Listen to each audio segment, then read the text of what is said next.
Excellencies, dear guests, a very warm welcome to LDC Future Forum 2026 and a very warm welcome to Finland. We are very happy and very proud to be able to host for you the fourth edition of the LDC Future Forum series here in Helsinki. We feel very much that there is a community building together with this series, a community with a strong voice. And we assure you that during these next 3 days, there will be ample opportunity for that voice to grow even further. My name is Juha Savolainen. I'm the Director General for Development for Finland, and I'll be moderating for you today. And before we start, just a couple of practicalities. You will see around in this room and also in the lobby colleagues with a pin indicating the conference logo on their shirts. They are your conference assistants. So should you have any query, big or small, please do not hesitate to ask our colleagues, because we want to make your stay here as nice as possible. Also, should there be an emergency, an alarm will go off and our conference assistants will guide you to the emergency exits. The doors on both sides of this room serve as emergency exits, and also the main entrance to the building is an emergency exit. Also, the washrooms are located in the lobby close to the main entrance. And then please also keep your conference badges visible at all times, so our staff may be able to assist you best. I think that's it for the practicalities. Are you ready to start? Oh, yeah. Wonderful, wonderful. Let us start. So we shall go into the high-level opening segment of this conference. And in this segment, we will be regaled with words by 3 distinguished speakers. And very first, I have the honor of calling to the stage to deliver her opening remarks, the Minister of Foreign Affairs of Finland, Elina Valtonen. Minister.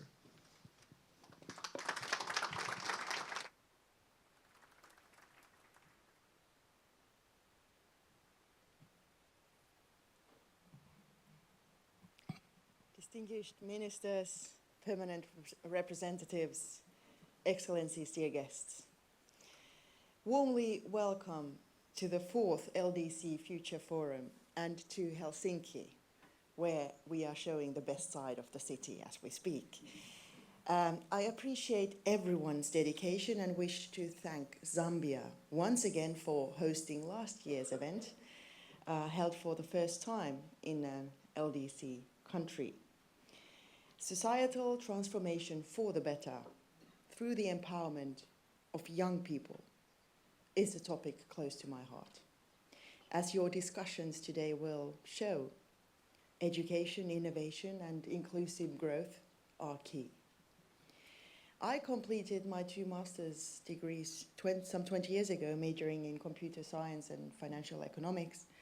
While working in the financial sector, I programmed my first neural network and wrote my master's thesis based on it.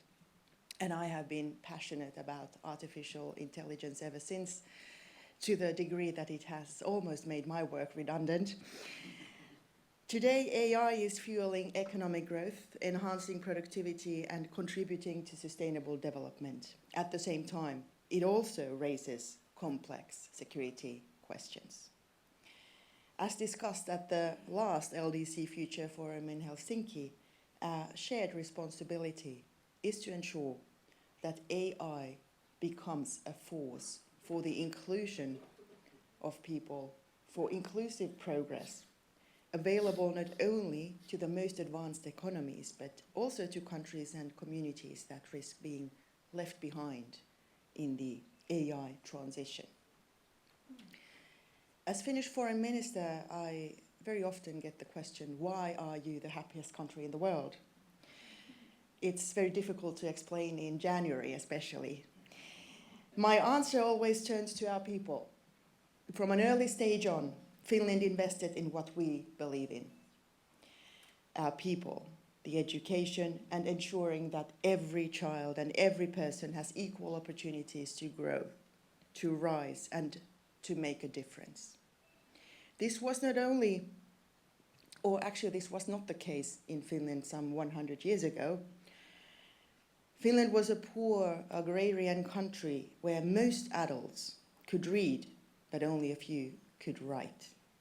Not only the power of education, accessible to all, but the right for everyone to work and start a business, full property rights and trust in the public sector emerged in the coming decades as a foundation for Finland's success. Today, Finland is a technologically competitive economy keen to diversify relations with different countries and engage in mutually beneficial partnerships. Our example shows that everything is possible. For all nations to thrive, it is essential that the global order is based on shared rules. The world's challenges are too great for any nation to tackle alone. International cooperation and partnerships are essential for progress. Finland is a committed partner in promoting sustainable development and resilience, peace, and prosperity. We have been an active, dedicated partner to the UN for more than 7 decades. We remain a staunch defender of effective multilateralism. Excellencies, dear guests, the disruption at the Strait of Hormuz has exposed deep structural vulnerabilities in global production chains. It is also evident that this systemic shock is highly asymmetric, as its burden falls most heavily on the most vulnerable countries. Finland is consistently calling for restraint from all parties and a return to a diplomatic solution. This situation underscores the need for more diversified energy systems as well. At present, Finland is supporting Ukraine's process from centralized fossil fuel dependency to decentralized renewable energy sources. We are eager to explore further opportunities for collaboration in this field, also with LDCs.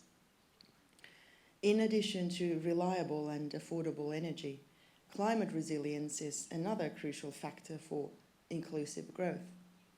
Finland is a trustworthy partner in building resilience to weather and climate-related disasters. As a result of our bilateral cooperation, improved weather and climate services, and early warning systems, we are indirectly benefiting more than 700 million people in over 50 countries. As extreme weather events become more frequent, precise data is essential. Dear guests, to return to the importance of education, we are pleased to host the UNICEF Global Learning Innovation and Innovative Finance Hubs here in Helsinki.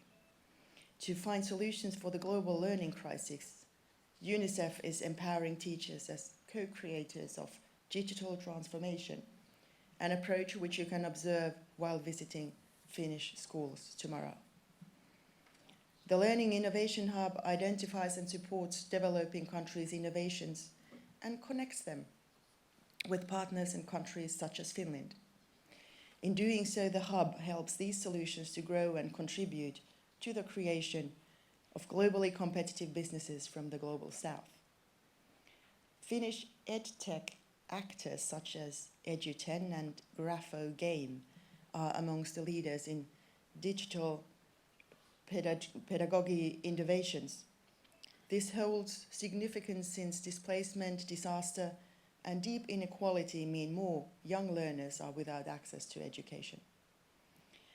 In addition to private actors' technological solutions, more private sources of development finance are critically needed.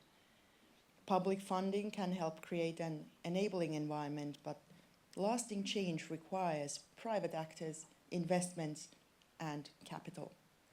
Limited public or concessional resources can be used to absorb specific risks to help crowd in commercial investment.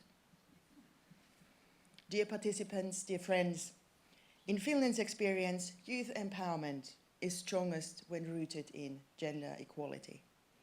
Ensuring girls and young women equal access to quality education, digital skills, innovation, and decent work unlocks their full human capital and fuels productivity of the entire society. Even as we are faced with global challenges, the world offers at least as many opportunities as obstacles. International cooperation remains our best tool for tackling challenges that cross borders. I encourage us all to benefit from shared insights and expertise over the next 3 days. New inspiring ideas will emerge from this future forum, and working together unlock solutions that also transcend borders. Thank you so very much, and I wish you productive days in Helsinki. Thank you.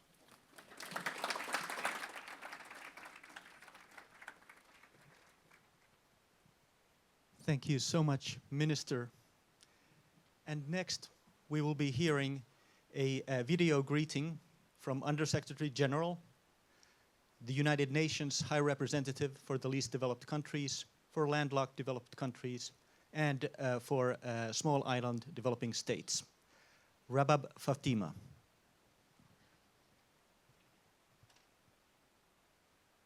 Her Excellency Ms. Elina Veltonen, Minister for Foreign Affairs of Finland, His Excellency Lok Bahadur Thapa, Chair of LDC Group and President of ECOSOC, Honourable Ministers, Excellencies, distinguished colleagues.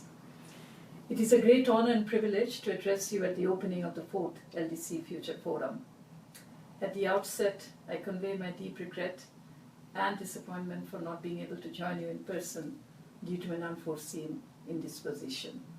I had a fall last week and injured my arm, and my doctors advised against travel.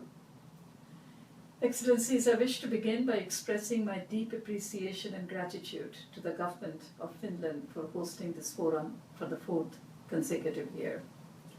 Finland's steadfast partnership has helped shape this forum into an important platform for policy dialogue and practical solutions for the LDCs.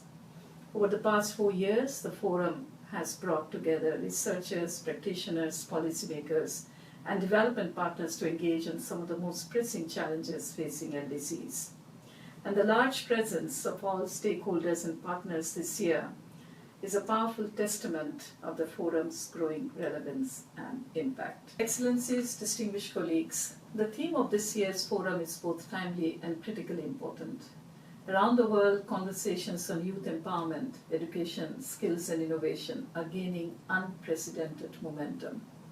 Technological transformation is reshaping economies, labor markets and societies at extraordinary speed. From the digital revolution to the rapid advancement of artificial intelligence, the future is increasingly being defined by knowledge, connectivity and innovation. Yet many LDCs remain at risk of being left behind. The statistics are sobering. Tertiary enrollment in LDCs stand at just 11%, far behind the global average of over 43%. Internet usage in LDCs remains at just 34% against a global average of 74%. And in rural and marginalized communities, the disparities are even wider. At the same time, LDCs account for nearly 1/5 of the world's youth population, yet only 4.6% of global STEM programs are offered in these countries. This widening divide in education, digital access, and innovation capacity risks creating not only an economic gap, but also a profound generational divide. If left unaddressed, millions of young people could face growing exclusion and diminished opportunities, precisely at the moment when the global economy is undergoing such historic transformation. Excellencies, yet within this challenge lies immense promise. More than 60% of the population in the LDCs is under the age of 25, which is over 315 million young people. And they represent one of the greatest untapped sources of talent, creativity and resilience in the world today. Across LDCs, Young people are already innovating, building businesses, developing digital solutions, and leading change within their communities, often against considerable odds. Several African LDCs have even achieved innovation overperformer status in the Global Innovation Index, demonstrating that progress is possible when investment, policy support, and leadership come together. This demographic transformation can become one of the greatest development opportunities of our time. But demographic potential alone does not guarantee development outcomes. It must be matched by investment, opportunity, and most importantly, political commitment. The Doha Programme of Action places youth and human capital at the very heart of its development vision. Its priority area 1, which is investing in people in LDCs, calls for strengthening education, skills development, digital connectivity, innovation, ecosystems, and expanded opportunities for young people to participate meaningfully in economic life. Our challenge now is to translate those commitments into action with urgency and ambition. Excellencies, allow me to highlight 4 priorities for transformative action. Our first priority must be to urgently bridge the skills gap. Education and training systems in many LDCs are struggling to keep pace with rapidly evolving labor markets. Curricula must better equip young people with digital, analytical, and entrepreneurial skills relevant to the economies of the future. Technical and vocational education and training systems must also be strengthened through closer partnerships with industry and employers. We cannot build the economies of tomorrow on an education system designed for yesterday. Second, we must accelerate the digital learning revolution. In this regard, I wish to highlight one of the important DPOA deliverable, the proposed online university for LDCs. The Secretary General's feasibility report on the online university confirms that such a platform is not only feasible, but urgently needed. The objective is not to establish another standalone institution, but to strengthen the existing LDC higher education institutions through shared STEM programs, virtual learning resources, and pathways to globally recognized qualifications. A hybrid model combining a network of LDC universities with regional and global partnerships has emerged as the most promising approach. Scalable, contextually relevant, and nationally owned. Important groundwork has already begun to agree on institutional structures and implementation pathways. And the UN General Assembly at its upcoming 81st session is expected to endorse the operationalization of this key DPOA deliverable with a view to its launching at the 2027 midterm review of the Doha Programme of Action. Third, we must strengthen youth innovation ecosystems. Nearly 70% of LDC youths are engaged in self-employment and informal economic activities. Yet many continue to face limited access to finance, technology, and markets. Research and development investment in LDCs remains far below the global average. LDCs need stronger innovation ecosystems, including incubators, technology hubs, research centers, and university-linked innovation labs that support entrepreneurship and creativity. Governments must simplify regulatory environments and integrate young enterprises into national and regional value chains. And development partners in the private sector should expand blended finance, impact investment, and early stage risk capital for youth-led enterprises. And my final point is that we must place inclusion at the center of development strategies. Inclusive growth cannot be treated as an afterthought. Young women and girls continue to face disproportionate barriers in accessing quality education, digital technologies, finance, and formal opportunities, particularly in STEM fields. Rural youth, people with disabilities, and young people living in fragile and conflict-affected settings also remain significantly excluded. Addressing these inequalities requires targeted and inclusive policies, including gender-responsive education systems, scholarships for girls in STEM, strengthen school-to-work transition programs, digital literacy initiatives, and greater access to finance and entrepreneurship support. Excellencies, honorable ministers, as we approach the midpoint of the Doha Programme of Action, preparations are now fully underway for the comprehensive high-level midterm review of the DPOA to be held in Doha, Qatar in March next year. As the Secretary General of that review, I am committed to ensuring that it becomes a moment of renewed ambition, stronger partnerships, and accelerated implementation. The recommendations, evidence, and partnerships emerging from Helsinki will be an important contribution to those preparations. I therefore urge all partners, governments, international organizations, the private sector, civil society, and academia to come to the midterm review with concrete commitments that can translate the vision of the Doha Programme of Action into tangible progress on the ground. Excellencies, distinguished colleagues, history will not judge us by the challenges we faced, but by the choices we made in response to them. Today, millions of young people across LDCs are demonstrating extraordinary resilience, creativity, and determination in the face of immense constraints. They do not lack talent or ambition. Too often, they simply lack opportunities. The message from Helsinki must therefore be clear, that investing in young people is not an act of charity. It is one of the smartest and most strategic investments the international community can make for our shared future. Once again, my deep regrets for not being there with you in person for an exciting, packed 3 days ahead, but I send you my very best wishes for a truly productive and impactful forum. I thank you. Her Excellency Ms. Elena.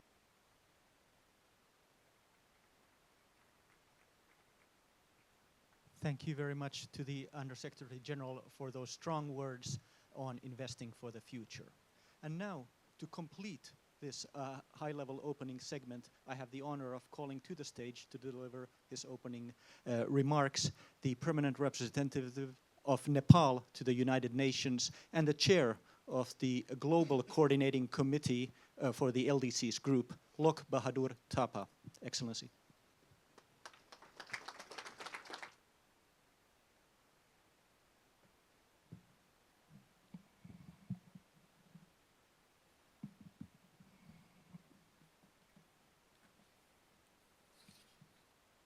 Excellencies, colleagues, distinguished delegates, ladies and gentlemen. On behalf of the group of the least developed countries, I extend our profound appreciation to the government of Finland and the UN OHR LLS for convening the Fourth LDC Future Forum.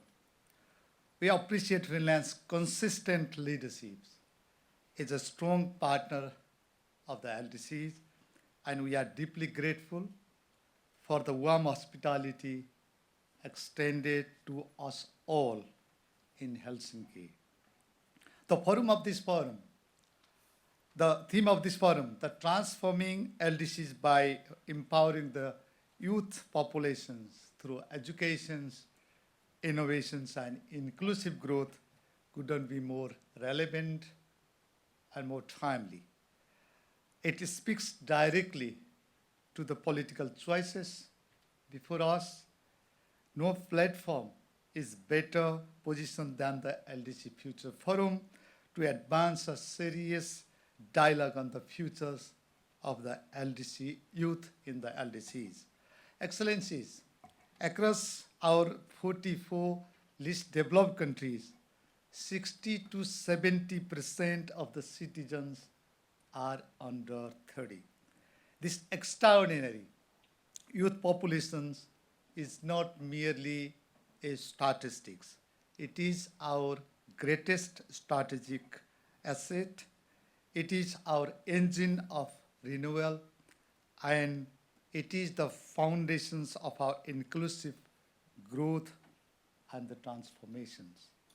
This is indeed an extraordinary demographic force whose energy, whose creativity, and whose aspirations can reshape our development trajectory. To capitalize on this immense potential and demographic dividend, however, we need to equip our youth with skills, with knowledge, with technology, and with entrepreneurships. We need policies and platforms that treat youth not as a beneficiaries of development, but as partners, as co-creators, and as drivers of national progress. For this, we need bold investment in educations, investment in digital access and connectivity, investment in decent jobs and entrepreneurship for this generation, investment in a strong ecosystem for innovations and inclusive growth pathways that leave no young persons behind. The question before us is very clear. Will we unlock the single greatest driver of structural transformations in our history, or will we allow another cycle of poverty, exclusions, and instability to take the root? Colleagues, this is not a theoretical debate. It is a choice, the one that will determine whether our 44 least developed countries rise to meet the promise of the century or remain constrained by the legacies of the past. Yet, the reality is stark. Too many young people in LDCs still lack access to quality educations. They leave school without the skills demanded by rapidly changing labor markets, shaped and still further being shaped by frontier technologies and green transitions. Too many face unemployment, underemployment, or exclusions from the digital economy. Young entrepreneurs confront high capital cost, weak infrastructures, and underdeveloped innovative ecosystems. And too many are denied the tools to innovate, to create, and to lead. To our utmost dismay, about 2/3 of the LDC populations still remain offline. They face numerous barriers to meaningful connectivity, including the lack of infrastructures, affordability, and skills. Colleagues, friends, these are not technical inabilities, but political failures. This is not a development gap, but it is a justice gap. And it is the one we must close with urgency and with purpose. Excellencies, distinguished delegates, against this backdrop, the LDC group expects this forum to send some clear and concrete message. As a chair of the group, Nepal speaks from its own experience of trying to turn a youthful population to a driver of resilience and transformations. We are investing in education reform, expanding technical and vocational training, and promoting digital gaps, even as we grapple with fiscal constraints, climate vulnerabilities, and the risk of growing inequalities. We are working to strengthen our national innovation ecosystems, including support to startups and SMEs and MSMEs, and to align our graduation pathway with a future of productive and decent employment of our young people. Our journey underlines a simple truth. National leadership is indispensable, but it cannot substitute for the international supports that Doha Program Action has promised. Excellencies, distinguished colleagues, allow me to share some thoughts and recommendations. First, as highlighted by USG Rabab Fatima, we must close the skill gaps with urgency and with scale. This means a political commitment to universal completions of quality education system, secondary education systems, ambitious expansion of debate and curricula that prioritize foundational digital and green skills and technologies. It means investing in robust school-to-work transition systems so that education leads to decent jobs, not to frustrations and disillusionment, particularly for young women and rural youth. Second, we need to bridge digital gap. The Doha Program Action's flagship initiatives on online university or equivalent platform for LDCs needs to be operationalized with a clear roadmap, with dedicated financing, and with genuine LDC ownership. We call for a coalitions of willing partners, including Finland and other generous partner countries, UN entities, development banks, and private sector to support low bandwidth, mobile first, affordable solutions that expand access to high quality STEM and digital programs for all. Third, supporting youth innovation and entrepreneurship must move to the center of our development agenda. We need to expand and connect the spaces where young people can innovate and can build businesses. Startups, technology hubs, and creative workspaces backed by simpler rules and far greater concessional financing are essential. No younger innovators should be trapped in the informal sector simply because the economic and regulatory environment works against them. Fourth, as the theme of this meeting highlights, inclusive growth is a must and is necessary. Micro, small, and medium-sized enterprises must be at the center of our employment strategies, supported with financing, with digital capabilities, and with access to markets. Digital tools and e-commerce must be expanded.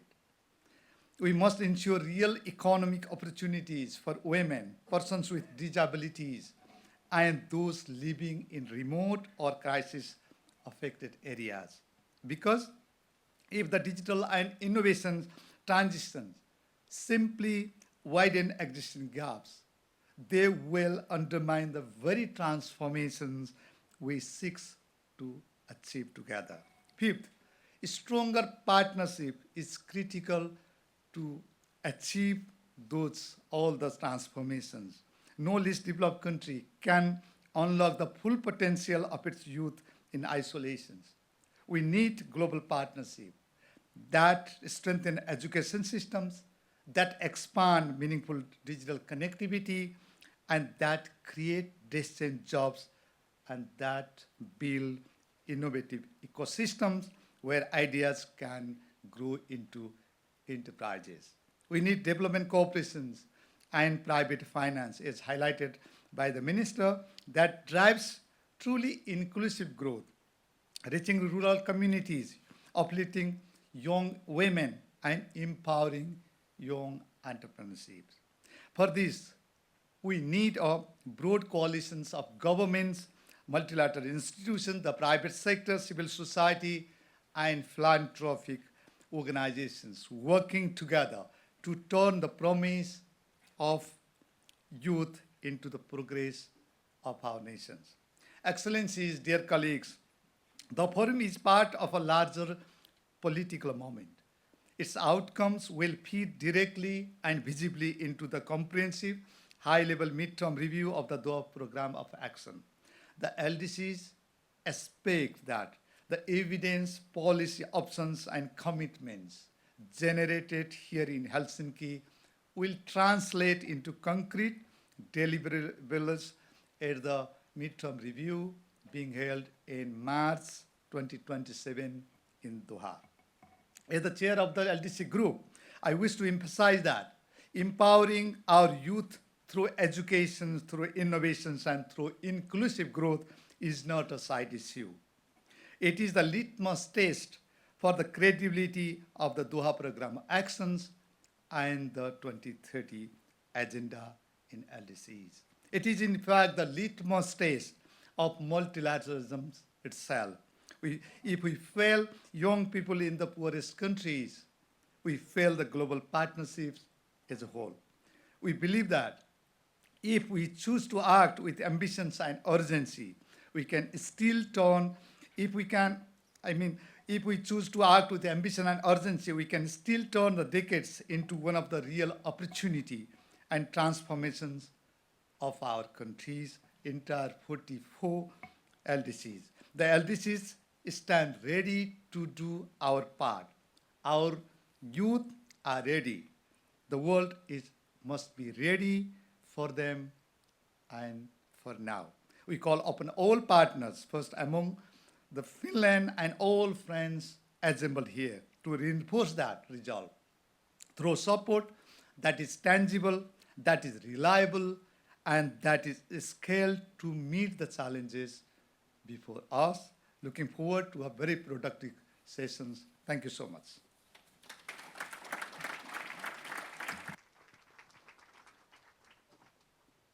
Thank you so much, Excellency. And thank you once again to all of our high-level opening speakers.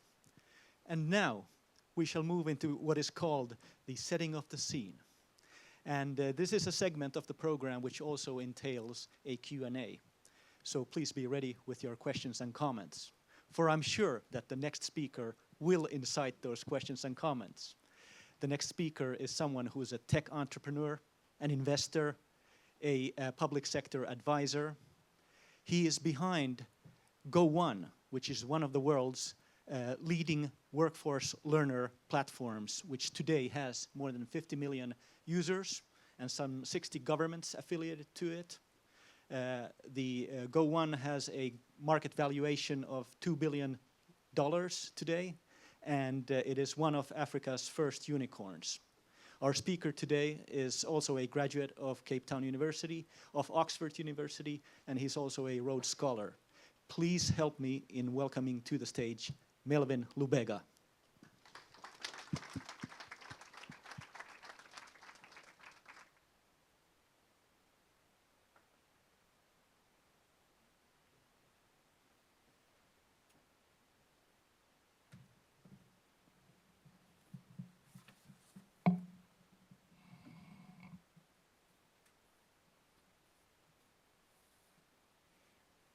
The challenge with an introduction like that is it creates lots of pressure and an awkward silence in the room when you're about to speak. So I hope that I meet your expectations today. And let me just start by saying good morning to Your Excellencies, distinguished guests, ladies and gentlemen. It's a privilege to be able to set the scene, as it were, at this fourth UN LDC. But particular thanks to the government of Finland for hosting us. I think, as the minister said, the most beautiful part of the country, so really glad to be here. But also I think to the UN Office of the High Representative for LDCs. I think these convenings are so important because it really begins the conversation that ultimately leads to action. And I think the importance of the work that we do here. And I think the most pressing question, I think for us, which I think is at the heart of the conversation, is how do we ensure that young people aren't left behind in the future, but actually that they're builders of it. And I think that's only achieved by intentionality, by thought, but most importantly, by action. And I so want to discount that in this particular conversation. Because when I reflect on my own journey as an entrepreneur, it's actually been defined by opportunity, but not necessarily perfect opportunity or equal opportunity, or probably just enough opportunity. I think there were enough institutions that existed. I think there were enough teachers that believed in me. There were enough mentors that guided me. There were a system that worked, albeit not perfectly, but enabled me to be here today. And I think something that is true, and I see it time and time again, I think for many young people, I think it's a key question today is, how do we make that opportunity less accidental, but rather by design, and designing it into our systems? Because the reality is today, you know, we have teams across 22 countries, we have clients in over 60, but the reality is, what is true is that talent is everywhere, ambition is everywhere, creativity is everywhere. And I think the question is, how do we then ensure that the belief, the resources, the exposure, all of that is also supporting young people on their journey? If I take a moment to reflect on our journey. I think as the MC, well placed, I'm one of the co-founders of a company called Go One. But when we began Go One, we weren't building out of Silicon Valley.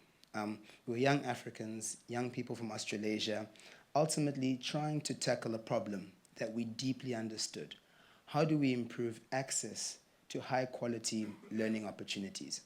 And early on, there were very few people from our backgrounds actually trying to build significant technology companies that were actually impacting millions of peoples. But we had a belief that with technology, we were able to do so. But that being said, there were people on our way who believed on us. And I think our story, whilst it's being shared, is not necessarily one that is unique. I think there are many young people, whether it's in Kampala, Monrovia, Dhaka, who actually have the ability and the drive to actually build solutions at scale that can ultimately impact them and their communities and ultimately have a global impact. And I think this is important to say that we're supporting entrepreneurs through innovation and through ultimately giving the tools. Because the reality is that the jobs of the future, particularly with LDCs, won't be found. I think they have to be created. And I think they'll be created by young entrepreneurs who are believed in, who are equipped, who are supported, who are connected, who are empowered by a system. And so the question then becomes, how are we creating a system that ultimately achieves that? And I think this conference isn't necessarily one about, education or innovation or digital learning. I think all of them have a role to play. But I think it's about how they all come together ultimately to ultimately drive an impact and actually create a future which is inclusive. And so when I reflect on education, and I think formal education, it is a bit of a challenge. Because the reality is, today, formal education is equipping young people for societies that no longer exist. And I think, as a young person who has had the privilege of going to incredible institutions, I think the reality is that one needs to ask themselves, are we creating skills that actually future-proof young people such as myself? Is it critical thinking? Is it creativity? Is it digital fluency in a world that's increasingly digital? And I think those are the key questions that we really need to consider and ask ourselves in some of the deliberations that we're going to be having over the coming period of time. Because the reality is, whilst we live in a digital world, I don't think the question is whether technology is going to shape the future. I think if we can be honest, it's shaping the future already. I think the big thing for us is, how are we going to enable everyone to participate in a digital economy? But I think for me, and I say this being a tech entrepreneur, and so hopefully my tech entrepreneur friends don't necessarily say I'm a play out or a sellout, but I think technology is important, but it's not everything. I think it's an enabler. I think the key crux is, how do we enable people who I believe are the true determinants of success or failure of any economy to actually thrive using the tools that technology presents? And so it's about saying, how do you create that fluency for young people to actually contribute? And the question then is, if you're building, the question then is saying, who's building? Who has access? Who's in the rooms? Who's in these conversations? And that's why I'm really glad to be in this room right now, to contribute to these important conversations that are ultimately taking place. Because the reality is, if you don't start at the conversation level, it won't necessarily translate to the action side of the equation. But also then when I start thinking about our own journey from a Go One perspective, and the role that I think it takes for a society to play, to achieve. I think don't discount the role each of you can play to empower young people. I think, early on in our journey, so today, we began with co-founders. Today, we're across 60 markets, as I mentioned. And my proudest metric from our business is actually that every second, 3 learning resources around the world are completed on our platform. So we're skilling at scale. When we began, there were certain interventions that were important, whether that was a leader who happened to give a shout out to our startup in a conversation they were having, whether it was our university professor who said, look, you could go into academia, but consider being an entrepreneur. It's okay, because to be honest, growing up in an African culture, formal education is important. I remember my cousin, she came top of her class for undergraduate, she came top of her class for her master's, but my uncle refused to throw a graduation party until she had a PhD. And it's because in African culture, education is important. But I think it's important to say, how are we creating spaces where it's okay for young people to take different paths and to innovate? in the same vein, for me, the reality is this. Look, my father passed away when I was 8 years old through a car accident. But I would argue that I've learned from so many other father figures in my life, from the scholastic environment, through to church, through to even my uncles, of which there are many in Africa. And I think for me, it's about saying how do each and every one of us play that role to also create hope for young people. Because the reality is we find ourselves in a world today where there is so much uncertainty. I think there's economic uncertainty, there's climate uncertainty, there's technological uncertainty, and notwithstanding, there's political uncertainty. And so taking all of that into consideration, for a young person, it's very easy for them to feel disheartened. And so the question for us as leaders is then saying, how are we as leaders able to create an environment not only where our role is to manage systems, but how do we expand potential in those systems? And I think ultimately it's about how do we frame the conversations, the policies, the decisions that we take so that it is one of enlarging potential, pushing out what is the art of the possible. Because ultimately, if I think about, a conversation such as this one, I don't think success today will necessarily be the quality of the conversations that we have here. And I'm very glad to be here. But I think it's going to be how do the conversations here actually lead to impact in our respective LDCs? How do we go back, and for those who aren't in the room, who can't join online, how are they able to understand the conversation happened here, included them, and they were part of the conversation, both in thought and the continued action? And so ultimately, when I think, and I want to conclude here, is when I think about our work here today, it's about saying, how do we design with intention? How do we think about young people? How do we as LDCs leverage arguably our most important asset, being our young people? And how do we design a system of the future where they're both builders of it, but also active participants? And I think that is possible through active design. And so I'm happy to conclude here, and I welcome said Q&A, as it were.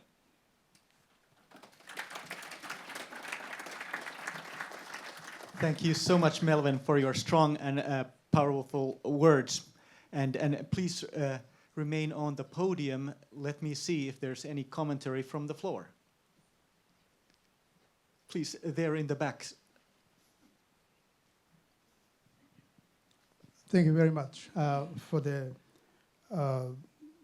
experience, and sir, I think you've demonstrated a very good example of how, as a person from less developed countries, someone can actually manage to get to the height of what you have achieved.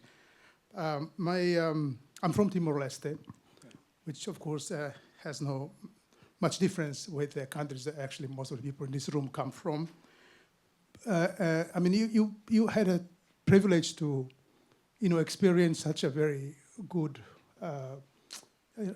career in education, and then become one of the successful guys, which shows how people actually coming from less developed countries can also thrive if opportunities are presented.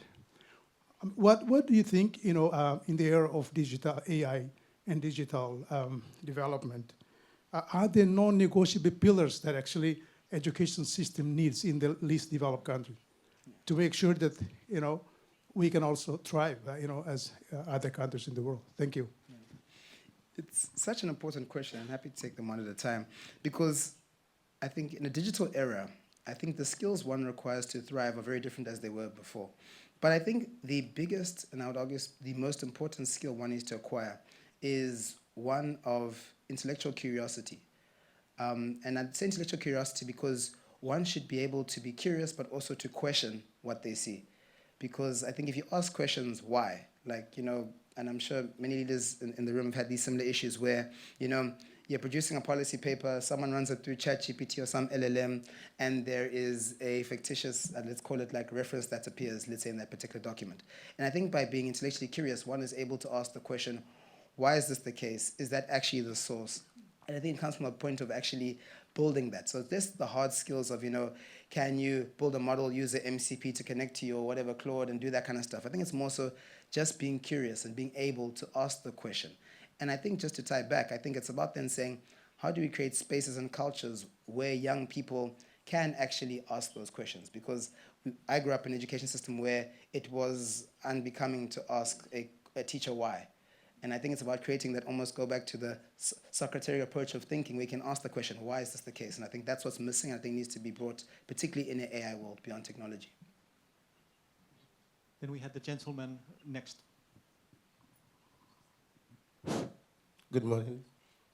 Thank you, Melvin. I'm Lamin Diba, Ambassador of the Gambia to the United Nations. And thank you very much for those examples. I mean, but looking into the structural issues in least developed countries in particular, what is your view on the role of the private sector in helping support, have that platform entrenched in the policy realm of developing countries to support this very important critical sector of our society? Because we have seen all over the world the role of youth in development, inclusive governance, for instance. These, of course, include the digitization of economies. And in your view and in your experience, how can the private sector come in to support the industrial policy, inclusion of youth in all these development sectors? It's such an important conversation. I think it's one that even I often reflect on myself. How can I have a bigger impact and contribute to some of that? I mean, personally, my professional goal in my career is to create 100,000 jobs. We've created 2,200, so we've got a very long way to go. But for me, as, let's say, arguably a private sector actor, I always ask myself, how can I do more to contribute?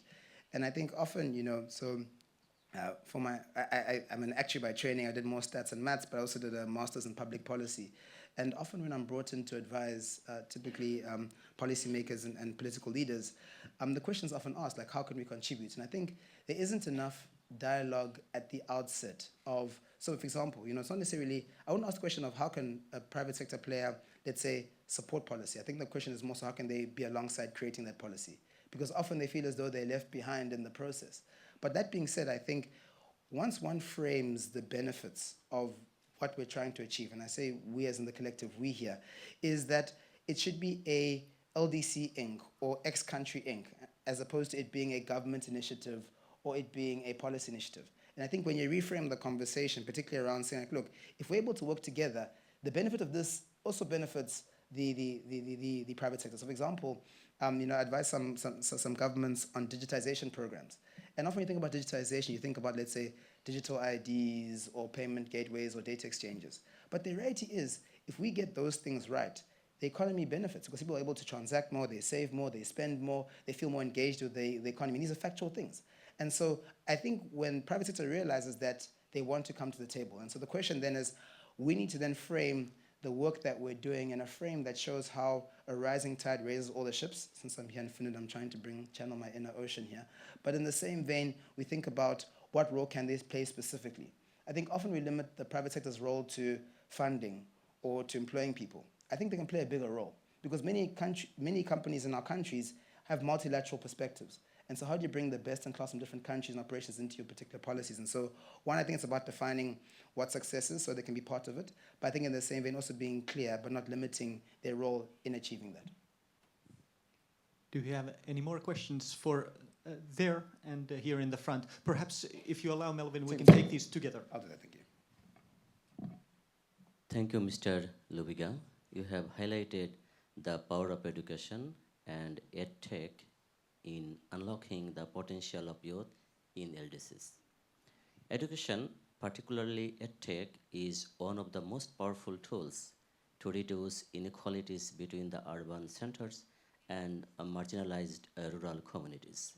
However, in many LDCs like Bangladesh, high taxation on internet data uses creates a significant barrier that limits easy and affordable access to digital learning for the poor and the rural populations. What practical strategies and policy recommendations would you suggest to governments, development partners, and private sectors players to overcome this? Thank you. And if you allow, we'll get the gentleman from the orals. Thank you so much. My name is Abdul Alim. I work in the United Nations Office of the High Representative for LDCs. You have heard from both Ambassador Lok Bahadur Thafa and Undersecretary General Rabab Fatima that LDC group is asking for an online university for LDCs. The reason is that if you look at the figure, like in LDCs, the tertiary school enrollment is like 11%. And if it moves in like through a linear progression, I think it will be hard to maintain even the 11% tertiary enrollment. So there is a necessity of leapfrogging. Yes. So how to do that? That's why I think this idea comes up, to increase both the scale and scope, not only number, but the quality. You have heard from both of them. So how do you see the potentials of facilitating an online university in LDCs to promote STEM education, to bridge this gap? Thank you very much, and happy to take both those questions. And I'll start with Abdul, who happens to be my colleague next to me. And so it's a preamble to a longer conversation. Happy to take this offline because I guess, both being a young person and having done a master's in education and then running technology business in education, I think I have different viewpoints. But the reality is, I think 11% is good. I mean, the average massive online course or MOOC has a 5% completion. And it's important to realize that. And I think often it's because if you ask people in the room, when did you last take a formal course to learn something? They would think a few years back. Some would struggle to remember. Some will lie about when last it was. It's because many of us don't often learn through formal courses. We often learn because someone shares an article, or we see a video, or we go onto some LLM and have a conversation. And so I think the question then becomes, how do we almost meet people where they are and how they learn, whilst ensuring that we get the right learning outcomes? And I think to your question, I think the online university and it being online is a good starting point. I think the question then becomes, how do we actually make sure that the learning outcomes are linked to livelihoods? So someone knows that if I do this course, there's an opportunity of me getting this job or this grant or this recognition. Because often human beings, and we're all simple, we do things through incentives. And so I think the big question is not necessarily whether there's an online university. It's more so what aspects of someone's livelihood is the online university enabling in the respective LDCs, because the reality is the opportunities in Uganda are different from the opportunities, let's say, in Lesotho, and so it's important to be able to have that nuance. But happy to go deeply into the weeds of that. It's just something which I often think about a lot, because online education is important, but I think it even ties to the question that was asked there around where if everyone has an online connection, but I'm using my connection to post reels on Instagram, but somebody else is using it to build a business, we aren't equal. And so it's about saying, how do you skill someone so when they have access, they actually are able to even do things that enable them to have better livelihoods. And I think it goes to the question that you asked there. And it's funny you asked, because I was having a conversation with a colleague of mine from Lesotho yesterday around how do we think about improving digital access. But what's important, I think, to your question is underlying that there are different levels of access. I think, having a device versus having a connected device versus having a connected device with the right speed of connection versus having the tools to, once you have a connected device, actually be able to know what to do with it, where to go, how to use it, I think is so important. I think the point you highlight is one around basic infrastructure, beyond just having an online tool or solution, which I think is very telling. I think because, once we were supporting an African country to do training for local government, after the local government elections, we were helping train all of the new officials being appointed. And you always talk about being in the cloud and tech being everywhere. But what you quickly realize is that, when you've got a 87-year-old counselor, he's a very different relationship with technology, even if it is pervasive. And I think your question goes to the heart of how do we then create incentives, I would argue, and I think goes to the question that was asked of me earlier, for private sector to want to invest in, let's say, the infrastructure that creates digital connectivity. And I think that's the biggest question. I think if you look at countries, and it's worth the exercise, I would say, if you look at the cost of data, you'll realize how far they are on the developmental curve in terms of unlocking a digital economy. Even if you compare, let's say, I did an analysis the other day, India compared to many of our African colleagues, is that data is very expensive. And I think you lower the cost of data both through supply and demand. I think as governments, one has the ability to work through your information regulators to actually, yes, you can white label government sites, but actually think about what costs actually build up to the cost of data, electricity, the cost of spectrum. And I think it ultimately comes down to analyzing that cost structure, and by bringing down the cost structure and saying, like, look, yes, as a private sector, you want to make profits, but you don't need to make supernormal profits. And I think it often comes down to going into the understanding of the drivers of those costs. And I've seen many countries do that successfully, because your point's right. If you're able to have lower data and the cost of data and infrastructure, you're then able to unlock the potential of a digital economy, whether that's through learning and otherwise. And so I think the devil's often in the detail, but I think the beautiful thing about being a connected world is that there's so much knowledge online about how different countries have tackled the same problem, because ultimately these things are never unique. We have time for two quick comments, there in the back and here in the front row.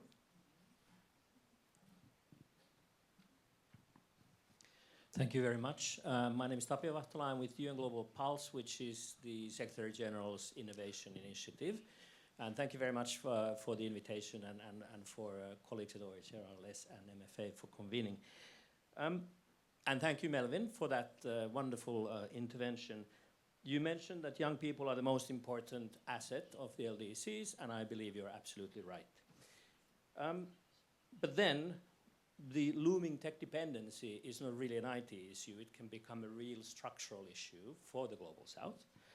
And from what I see, what's happening right now is that a lot of raw data is being mined out of the Global South, taken to the North, used to learn or to teach models and products, which are then sold back.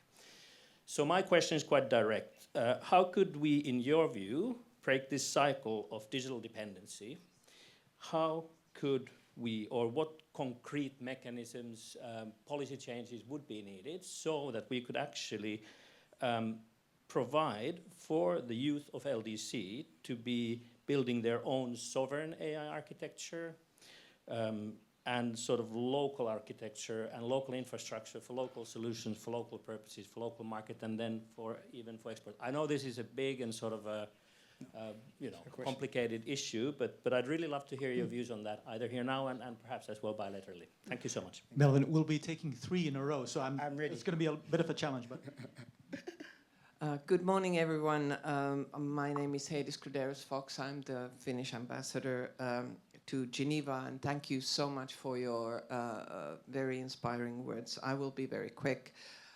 You said something that really rang a bell to me on jobs of the future will not be found, they will be created. And I think that this is really important to think about also in a way of how our education system is built. So do you see a need to change the way that we are educated because of that? Because we have to create our own jobs. When I talk to young people today, including my own children, they are really worried about the AI and how that will change what they should study and so on. So what's the impact on that very important kind of issue on the way that we are educated? You also talked about tech as an enabler and a tool, but could tech also be a great equalizer between North and South? I hope that this is the case. And third point that really resonated with me is that you talked about creating hope at a time of uncertainty. I think that's something that young people are very much feeling, that there is very little hope, so much uncertainty in the world. How do you create hope? Yeah. And last but not least, the Excellency from Guinea-Bissau. The mic is coming. Good morning, Eunice Queta Esteves from Foreign Affairs Ministry from Guinea-Bissau. Thank you. And my question is, considering that many young people from in the least developed countries, including Guinea-Bissau, face structural barriers to access technology due to financial. How can we ensure that these opportunities also reach young people outside the major centers, where potential is high, but connectivity and investment remains limited? And for instance, regarding Guinea-Bissau, we have many youth female that due to the early marriage, forced marriage, they stop to go to school earlier. So how, with these projects that we are talking, we can ensure and support the young girls to continue to study and not to get pregnant earlier and get other and better opportunities for their lives? Thank you. No, thank you. And happy to take all three together. I want to start with something which I think speaks to all three questions that were asked, and something which particularly excites me as a person in the LDC is that there are no experts of the future, only experts of the past. So I know our minister mentioned that she had studied AI, but what AI was a year ago is different what AI was today. As an example that was asked there. And so I think it's almost the ultimate level playing field, because every 2 weeks there's a new model. Opus 4 comes out, then ChatGPT is their one. And so ultimately, if one's able to deeply understand, and I think this is the unique opportunity, deeply understand one's local context, so you're able to make things relevant to them. Because I think to the first question that was asked around, thinking about, and what you described is what one often described when it came to, for example, natural resources. The resources are mined in an LDC, they're taken abroad, values added, and we buy the chips, or we buy the finished material at the end. And I think the same can be true now in the AI digital age. And I think, again, a preamble to a longer conversation, but I was actually having a conversation with the minister from my LDC last week, because the question for them was saying, what does data sovereignty look like in the world of AI? And what data are we willing to have abroad versus needs to be within our boundaries? Because I think your question is right. I think not all data is the same, and I think there's some nuance there around what's necessarily shared or not shared. But I think to your question, if you're asking the question of how do we ensure that young people are able to create sovereign models or sovereign tools with AI, I mean, there's so many steps before we get there. How do we get them connected devices, understanding of the latest models? How do we get them exposure to the right tokens and credits? And I mean, there's good work that's taking place here, but it's such a longer conversation to get there. I think for me, the biggest opportunity, which I think also ties in with the question that was asked on the front here. So prior to coming here, I was coming from Portugal and then Stockholm, and I had a conversation with other entrepreneurs around the world. And one of the attendees was Javier Laban. So Javier Laban took over from Sheryl Sandberg at Meta. He's Mark Zuckerberg's number 2. So he looks after about 40,000 of the 60,000 employees at Meta. And he has 2 young daughters. And I asked him, because I have young nieces as well, how do you advise young people in the world of AI? What should they be studying? What should they be doing? He said that, like, look, he's got a few more years till his daughters go to school, so he can afford to buy time. But what evolved in the conversation was, ultimately, the opportunity is often about how do you deeply understand your local context? Because the reality is no international company, no model will deeply understand your local context. And I use that to speak about opportunity in jobs. Like, I believe that the greatest opportunity for a young person now in technology is not necessarily in trying to build the next sovereign model or trying to build a GPU stack that makes sense. It's about saying, how do you help local businesses or local organizations actually adopt these tools so they can compete globally? Because the reality is, everyone can use ChatGPT to ask questions, but how are we thinking about business differently? How are we integrating AI into how we serve customers, into how we think about stock management? And so I think there's an opportunity for young people to be that bridge for arguably older, more mature businesses to be able to enter digital economy. Same thing with digital marketing. If you had to go to Google and see the number of small businesses that aren't online, there's a missed opportunity there. And so I think for me, the opportunity is 1, understand your context, 2, understand the tools. And then by bringing those together, you're actually able to have an impact. And I think when one thinks about, to your question earlier around, I think what does one study and thinking about how young people contribute, I think it often is about building the skills of curiosity, data management and all the things that we spoke about earlier. But I think it's also about understanding the tools in relation to the local context, because no international company will be able to achieve that. And I think for me, that's what gives me hope when I think about the displacement that is taking place with AI. But it's something that is true, and I'm a fan of history. If you look at the past, with any sort of technological innovation, the reality is that there was job displacement, but if you look a few decades out, there was increased economic activity. And so often we must not discount that if we're able to embrace some of these technologies as LDCs, we will be able to push beyond our current frontiers of opportunities. And yes, it does require guardrails, governance, and I think to the point raised earlier, not necessarily allowing all our prime data to leave the economy or to leave the country, but it's about being intentional. And actually, I think more embracing it than actually going against it. I'm happy to pick up some other parts of your question as well in a bilateral. And I think to the question that you asked, which I think is so key around, 1, participation in urban versus rural, but also in the same vein, I think, with young girls. I mean, so my brother and I say we're a dying breed in the house, because I've got 2 siblings and I've got 6 nieces, and so there aren't many men in the next family line. And often I think to myself with my nieces, like, how do I make sure that they feel comfortable to be able to participate in an economy that often has been male-dominated, even more so in my exposure? And I think it goes to the point, and part of what you raised, is it actually probably starts with how do we, as society, actually change the way in which a young woman is viewed, how women are viewed. Because arguably, one would argue that in the, call it global West, there's a harder conversation about happening around how do women contribute. I mean, in the investing world, there are lots of funds that are dedicated to women entrepreneurs or to women tech founders. And I often think in LDCs, because of cultural context, we are underplaying the role of women. I mean, many of you, I'm sure in the room, know the stats around how if you give $1 to a woman versus a man as an entrepreneur, you get high returns from the woman. And the same is true for education. I think the question is, how do we get those insights, now the stats may be globally relevant, to, let's say, the rural areas? And it's hard. But that actually then requires us to have conversations where they need to happen most. And I think the solution there is just about awareness more than anything else. But that being said, I don't think that's a conversation or an issue that can be solved quickly, because often these are deep within the cultures of identity and identities of our particular economies. And so for me, it's often about showing what is possible and what's happening also around the world and trying to make that relevant to the local context. But I struggle with that. I mean, so in my family, my mother is very strong-willed. So she's the firstborn of 34 siblings. So my grandfather was an amorous man. He had 6 wives. My mother, because she grew up with such love from my father, from my great-grandfather, she is fierce. She will take on any man. So it's because she grew up in a home where she was told as a young woman she can do and can achieve as well as any other man can. And I think that's why the intervention is often at the micro level, is how are we in our communities, in our families, actually telling the young girls, you can be anything you want to be, and no man can tell you what you shouldn't be.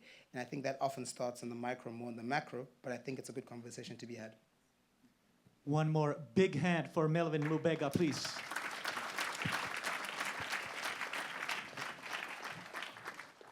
That was a terrific way to start the conversation for the morning. We shall now be taking our first break of the day, but prior to that, I kindly ask that we get all together for the official group photo. Our conference assistants will lead you to the lobby where we will be taking that photo. I kindly ask for our distinguished ministers to be in the front row. And after that, we will have our coffee break, and happy mingling to everybody, and we will resume the program here at 10:45. Wonderful. Dear guests, we shall now recommence with our program that already got to an excellent start in the morning. And the next session will be a high-level panel session on bridging the skills gap. And I'm honored to present the co-chairs of this panel discussion, the permanent representative of Zambia to the United Nations, Chola Milambo, and the permanent representative of Finland to the United Nations, Elina Kalkku. Please, Excellencies, take it away. Thank you very much. Well, first, honorable ministers in the room, such a pleasure. Permanent representatives who are here, Excellencies, distinguished ladies and gentlemen, allow me to welcome you to this first session of the LDC Forum 2026 here in beautiful Helsinki, Finland. Let me start by thanking my colleague, Ambassador Elena, for their hospitality as a government to all of us. So my co-chair, thank you very much. Such a pleasure to co-chair with you. Very quickly, I do have the pleasure of welcoming you to this high-level panel discussion on bridging the skills gap, aligning education systems with future labor markets. This session will focus on addressing the skills gap and aligning educational systems and vocational training with the demands of future economies to ensure young people are prepared for emerging opportunities. At the time of rapid transformation, technological change, and digital transformation, and the evolving labor market demands, investing in future-ready skills has become more critical than ever, particularly for these developed countries. Strengthening education systems, expanding technical and vocational training, and fostering stronger partnerships between governments, academia, and the private sector will be essential to equip young people with the skills needed to thrive in tomorrow's economy. Today's discussion offers an important opportunity to exchange experiences, to identify innovative approaches, and reflect on how collectively support we can provide for an inclusive, resilience, and employment-oriented education system in LDCs. As we listen to this distinguished list of panelists, we tend to focus on the following questions. The first, how can LDCs reform education systems, curricula, and vocational training to better equip align with emerging labor market demands, particularly in digital and technological-driven sectors and in green transformation, and ensure that young people are equipped with relevant skills for emerging opportunities. Second, what innovative approaches to technical, vocational, and education training, practical skills development, and school-to-work transition programs can strengthen youth employability in LDCs? A third question we'll be interested in is how can digital learning and online education be integrated into national skills systems to improve employability, learning outcomes, and school-to-work transitions, particularly for women, rural youth, and underserved groups. A fourth question would be, how can LDCs strengthen partnerships among governments, the private sector, academia, and development partners to better align skills development with labor market needs, support innovation ecosystems, and develop lessons for skillful experiences in developing countries? We have a set of distinguished speakers here, and we'll go through first set of questions, and then I'll hand it over to my co-chair. So we start with our first panelist. I have the pleasure now to invite His Excellency Mr. Alder Kraus, Minister of Education of Finland, to answer the following questions, sir. Your Excellency, how has Finland reformed its education system to better align with emerging labor market demands, and what kind of partnerships are essential in this regard? Your Excellency, the floor is yours. Thank you, and happy to be here. Welcome to Finland. I hope you have a good week ahead, good discussions behind you, and more to come. And I'm really happy to be here to share the Finnish thinking on education in general. Finland is a fairly young country. Became independent in 1917. We were pretty much the poorest country in Europe at that time, but even from the beginning, in those days, I think the belief in education was one of the cornerstones of our idea of what a functioning society needs. We really believe in the transformative power of education. And when we look back and think about the really big reforms in our society, I think the basic education reform that we did in the early 70s is probably the most important one. Before that, we had a fairly fragmented educational system, but that reform really brought it together and created the foundation that we have been fairly happy with, and that has transformed Finland to a fairly successful country, and above all, the happiest country in the world. And I think that our approach to education is one of the explanations. It's very egalitarian. I think it really is based on the thought of equality of opportunity, and through that I think it does what education really should do to strengthen the capacities of all. And I think it's really essential for a small country. I mean, Finland is not a big country, population-wise, 5.5 million people, which means that we have to focus on the educational system being egalitarian, because we can't afford to miss any child, to lose any child. And when I think about the commitment politically, I think one way of, or one good example is that while Finland was in the middle of the Second World War in 1943, we did a reform to provide everybody with a free school lunch. So when we're really fighting for our own existence in many ways, fighting a war with the Soviet Union, we thought about free school lunches in the middle of the war. And I think that paints a picture of a country that even in those situations think that as important as security is, school lunches, providing kids with food is also important. So in 1947, after the war, that then became a reality, and is of course today a natural part of the everyday of any Finnish school child. At present, we have pretty much the same challenges as many other OECD countries, declining learning outcomes. We have struggles with digitalization. What is the role of the school? How should the school adapt to this? And during my term as Minister of Education, we've done a few reforms. We've increased the funding for basic education. We've revamped the learning support system. A few years earlier, we extended the compulsory age of education to 18.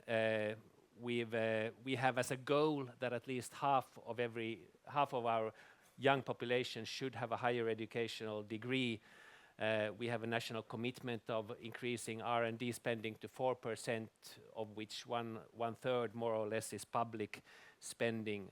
And then at times, even small changes have really big impacts, as banning mobile phones from schools.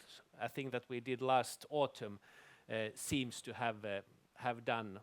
Before coming here, I visited a school in Helsinki, and the headmaster of that school said that this is probably the most important educational decision since introducing our basic educational system some 50 years ago, which tells us that at times, easy solutions can have a big impact. When we develop our educational system, it's of course a work that we do together with our stakeholders. We try to base that development on evidence-based research. So it's not only us at the ministry doing things, but we have the whole of society with us in that work. One key focus, and when I talked about the egalitarian approach, I think this plays into the same idea, is to not have dead ends at any time of your educational path. Whether you go a more academic route or whether you go to vet education, for example, when you exit basic education, there should always be a path forward. So you are allowed to make choices, you are allowed to even make bad choices, and still you have a way forward. And I think that's also a necessity for a small nation. We can't lose anybody. We have to give everybody a second or a third opportunity, also in the case that the person hasn't made an optimal choice. So it's about flexibility, being learner-oriented, and through that providing for opportunities. We also believe in broad-based competencies, and I think that's especially important in a rapidly changing world. When we published our national vision for basic education in 2045, we talk a lot about giving the competencies to learn, to reskill yourself later on in life. The knowledge that you get now might serve you now, but it might be obsolete in 5 years or 10 years, meaning that giving the student a sense of agency, that I can steer my own life, I can make an impact on my own life, I can learn now, but also learn later, is important. We want them to be, active shapers of a sustainable, democratic society, and through that, and I think the sense of agency is a big part of that. Then, of course, when the world is changing, also the teaching profession changes. And I think many of us are grappling with the idea of AI.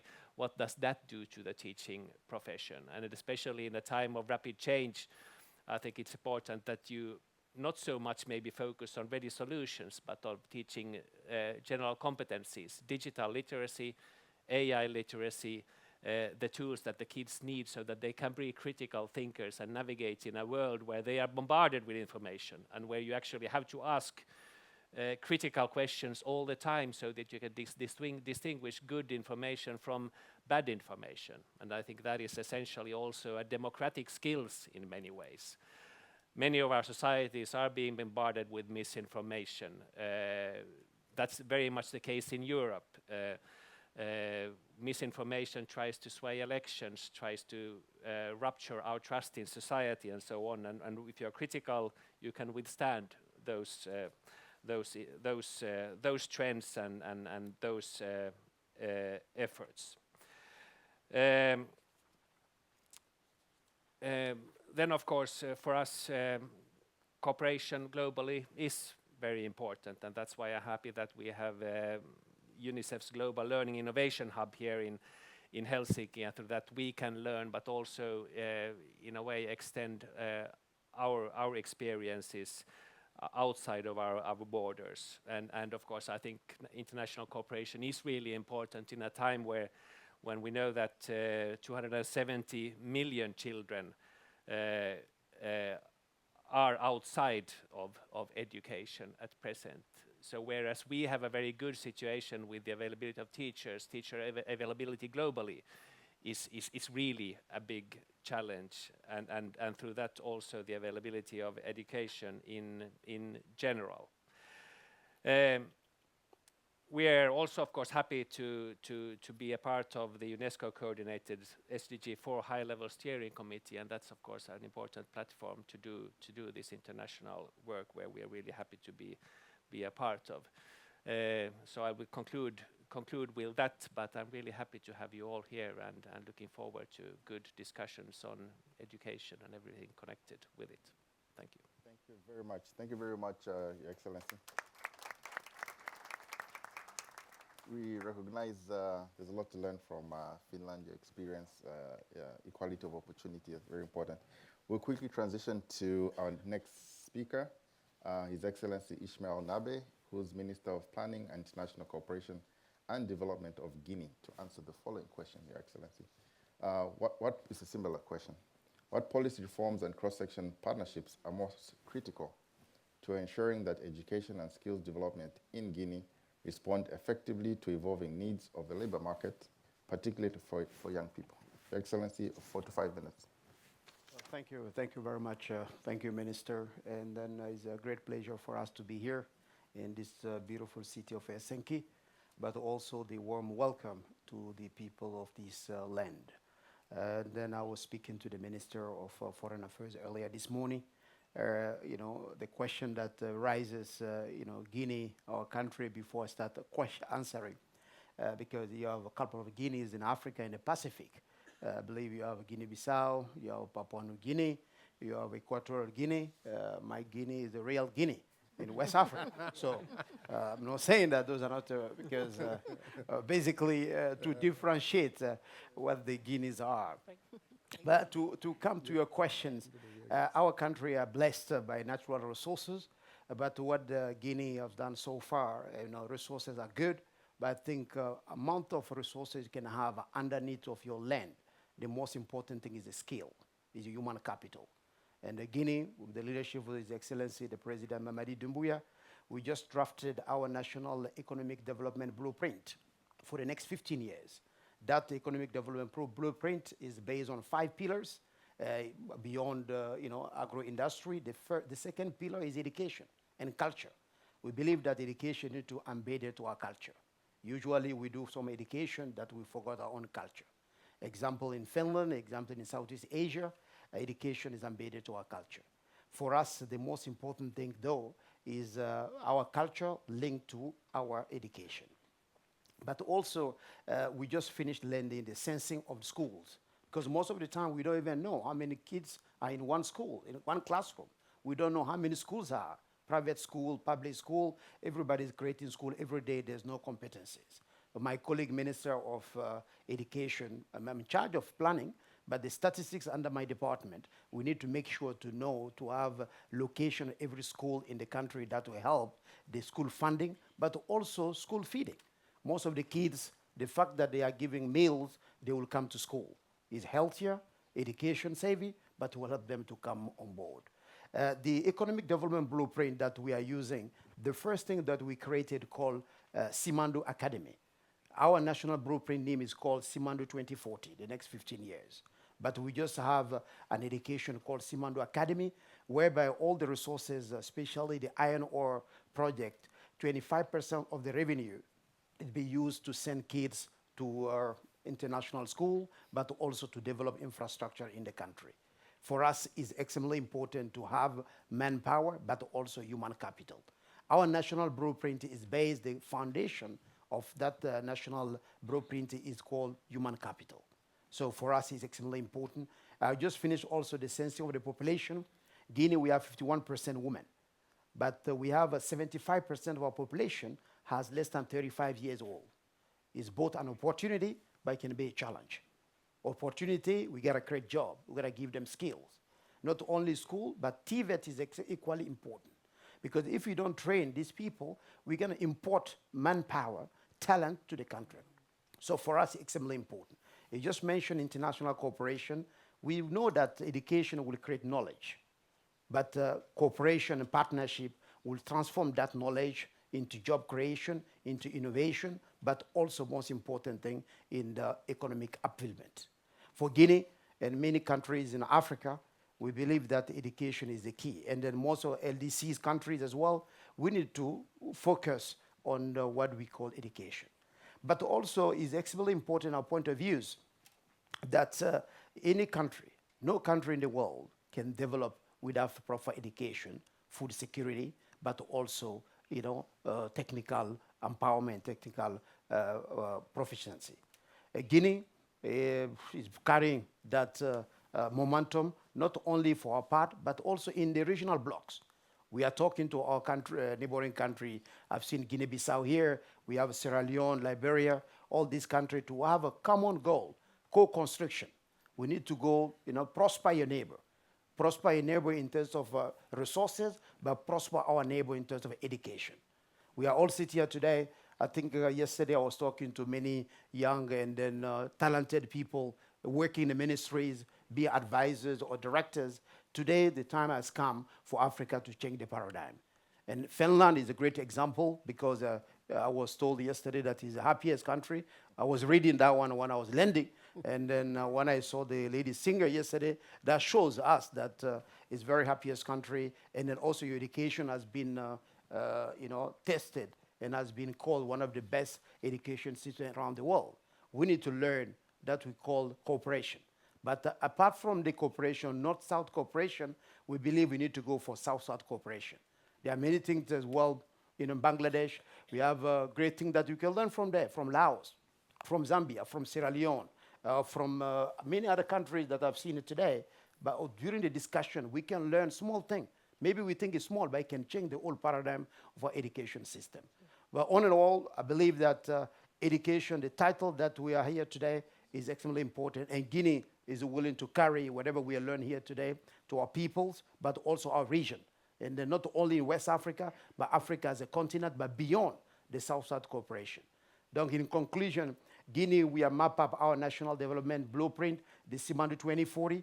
The backbone of that economic development blueprint is Academy, Simandou Academy. In fact, we send the top 5 students from the baccalaureate to Canada. And then I was talking to Finland. We're not send that one to many countries, but most of the time, we are sending our talent to study those who are not in our interest. They will study some of their literature and come back. It's not adding value to our economic development. So we know now, when we are sending someone to Canada, we are sending someone to Finland, it needs to be matched to our economic development blueprint. So here in Finland, for example, we're told that we are very good in mining technologies. Zambia is a mining country. We need to send kids to come and learn and go back to transform our ecosystem of economic development. Education needs to link to economy. Economic need to development. Development need to link to implement or to get our country into where we are today. Our aim in the next 5 or 10 years, not be least developed country, to go to the upper level. That's why we are today, to learn, to master and then go apply so that we can be a developed country in the next 15 or 20 years. This is our aim, this is our ambition, this is our collective ambition. But once again, it's great to be here. This title is very adamant, I love education. I was talking to my colleague this morning, he's in London, the Minister of Education, said, I'm talking on education. I believe that it's cross-border. It's not only meant for somebody. Everybody can do. While we are to the grass, thanks to the education that we have received, whatever part of the world, but our country. So once again, it's a great pleasure to be here, and then a great topic, and looking forward to carry whatever we can learn here and also share what we have done in our country. As I said, education creates knowledge, but most important in partnerships, cooperation will transform that knowledge into job, into innovation, but most importantly, in development of our country. Thank you very much for your time. Thank you very much. Thank you very much, Honorable Minister.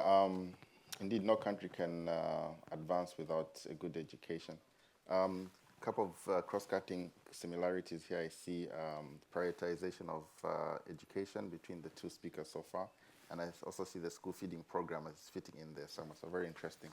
We go to our third panelist, who is the Minister of Communications and Digital Transformation from Mozambique, Your Excellency Americo Muchanga, and your question is, how can digital transformation and emerging technologies help young people gain the skills needed for future jobs and improve access to education and employment opportunities in Mozambique? Your Excellency, the floor is yours. Thank you very much. Since this is my first intervention here, I want to start by thanking the government and people of Finland for warm welcome they afforded to me and to my delegation to Finland, to say that it's a great pleasure to come back to Finland after almost 20 years since I was here last time. Since I'm the Minister of Digital Transformation, I'll try to fit my intervention in 4 minutes because I know that you're struggling with time. Yes. And I know that bandwidth is very expensive, so I'll try to be very short. When we do reflect on education in Mozambique and how digital transformation can do to education, we think that we need to improve the quality of education in the country, in particular to Mozambique, but I'd say that it's perhaps a common challenge of all the countries, LDCs and even developed countries. Improving the quality of education it's very important. I think digitalization can do something in that regard. The second challenge is how to make sure that the education that we are providing to the kids are relevant to the professions or to the areas that the society needs in terms of service. And the third is how to teach the kids to adapt, how to make sure that what they learn today, it's relevant tomorrow, and that if there's a change tomorrow, they will still be able to adapt. When we went to school, if we look back to the books that we used back then, perhaps the only thing that's still similar is that laws of physics and mathematics and chemistry and biology, they are still the same. But perhaps what we learned back then, it no longer applies today. But the difference was that the changes were incremental. So we went perhaps from radio, basic radio to digital radio today. We went from the basic television to television, the internet. So one had to adapt, but the changes were incremental and perhaps to some specific areas. But today we see a technology that was enabled by this digital revolution that has the potential impact of changing most of the profession or making irrelevant most of the profession. And we as a society, we have to reflect on how do we prepare our kids to be able to adapt into that very fast changing environment. Minister Adler Cruz was saying that there is a speed of change for which we as policymakers, we are unable to cope with. And the kids need to learn in that environment and be able to change. So one has today to think, how do I improve education? How do I teach the kids, the relevant competence that they are required by the market today? But most importantly, how do I teach them to adapt if what I'm teaching them today is irrelevant in 5 years, how they can learn things. But also, when we see the impact of things like AI, we really need to teach our kids, to have the kind of critical thinking that Minister Adler Cruz was referring to, because not everything that comes from the common knowledge that AI can quickly provide to the kids is true. But when I say true, it doesn't mean that it may not be true in a given context, but it may not be true in every context. So we need to give the kids, the tools to have a critical thinking so that they can question the validity of the information that they are getting, say, from the tools like AI, and be able to produce the next knowledge that will enable the society to function as a whole in the future. So my ministry can obviously enable the education to improve by providing the digital content and instruction content available to everyone independent of where the person comes from. So digital tools can enable a kid that lives in a rural area to have access to the same information as a kid that started in a school in the city area, because the tools are there, the information can be put there. You can have a very few teachers creating the content that can be used by millions of people. We'll hear, for instance, examples of this during this conference. So how can we use, for instance, digital tools to provide open education? How can we use digital tools to enable kids from rural areas to have a discussion with kids that are studying in schools in the urban areas, or to reach lectures in other geographies and be able to engage with them?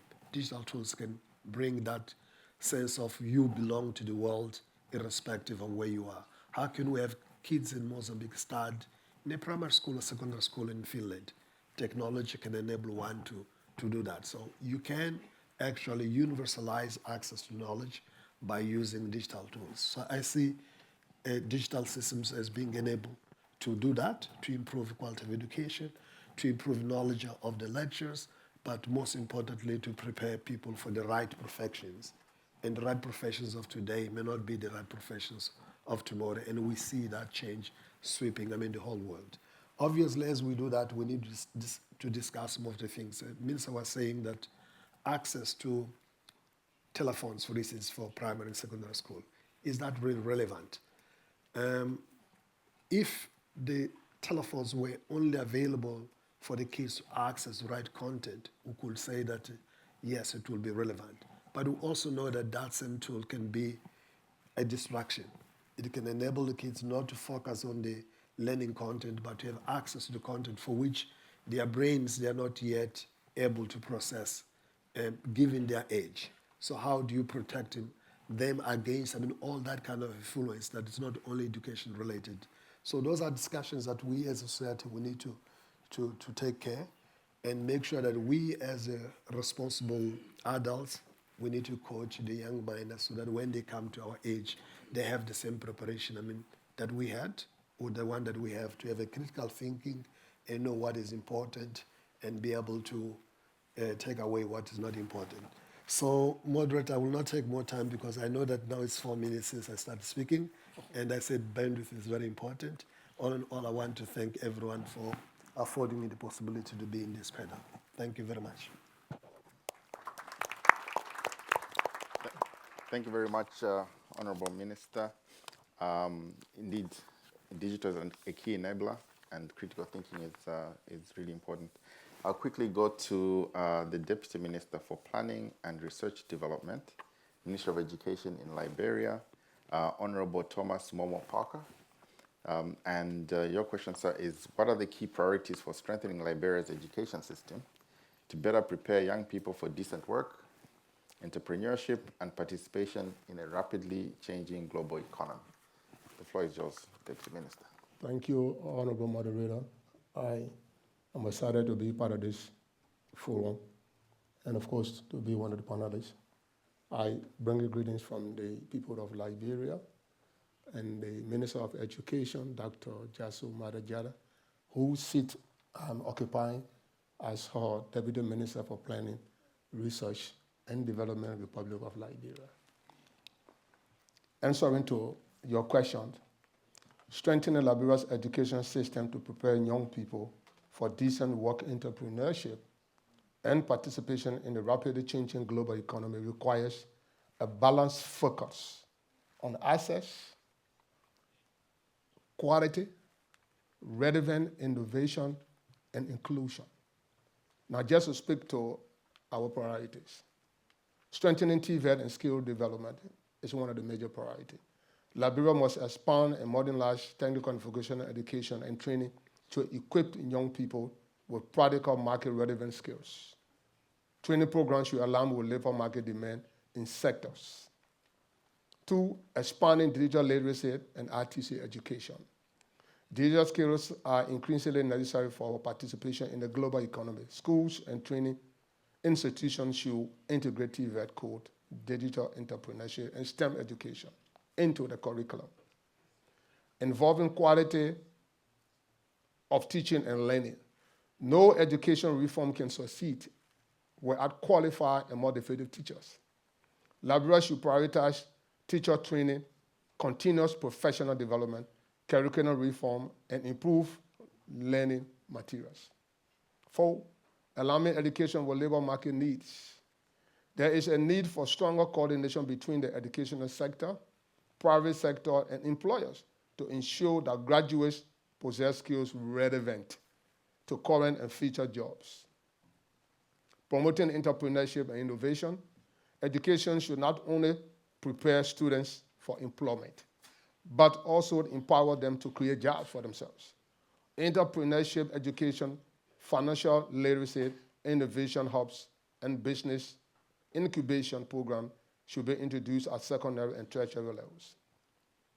We have expanding access and equity. Many young people in Liberia, especially girls in rural population, persons with disability, and disadvantaged community still face barriers to education and skills training. We must continue investing in school infrastructure, scholarship training, school feeling, safe learning environment, and inclusive education policy to ensure equitable access. We have strengthening educational learning, enhancing data system and evidence-based planning, investing into youth empowerment pathway. Education reform should be linked with national youth employment strategies, internship programs, school to work, transition initiatives, public-private partnership, and youth employment program can be helped to bridge the gap between education and employment opportunities. We have strengthening governance and financing. In conclusion, ladies and gentlemen, to compete in the rapidly evolving global economy, Liberia's education system must move beyond traditional academic models towards a more inclusive, skill-oriented, technology-driven, and labor market responsive system. By investing in equity education, digital transformation, entrepreneurship, and youth employment, Liberia can build a productive workforce capable of driving sustainable economic growth and national development. And this is where we seek partnership and support from everyone. Thank you for listening. Thank you. Thank you very much, Deputy Minister, for your very efficient intervention. I know that we may have a lot of questions from the floor, so we'll go very quickly to our 2 remaining panelists. Our next panelist is Mr.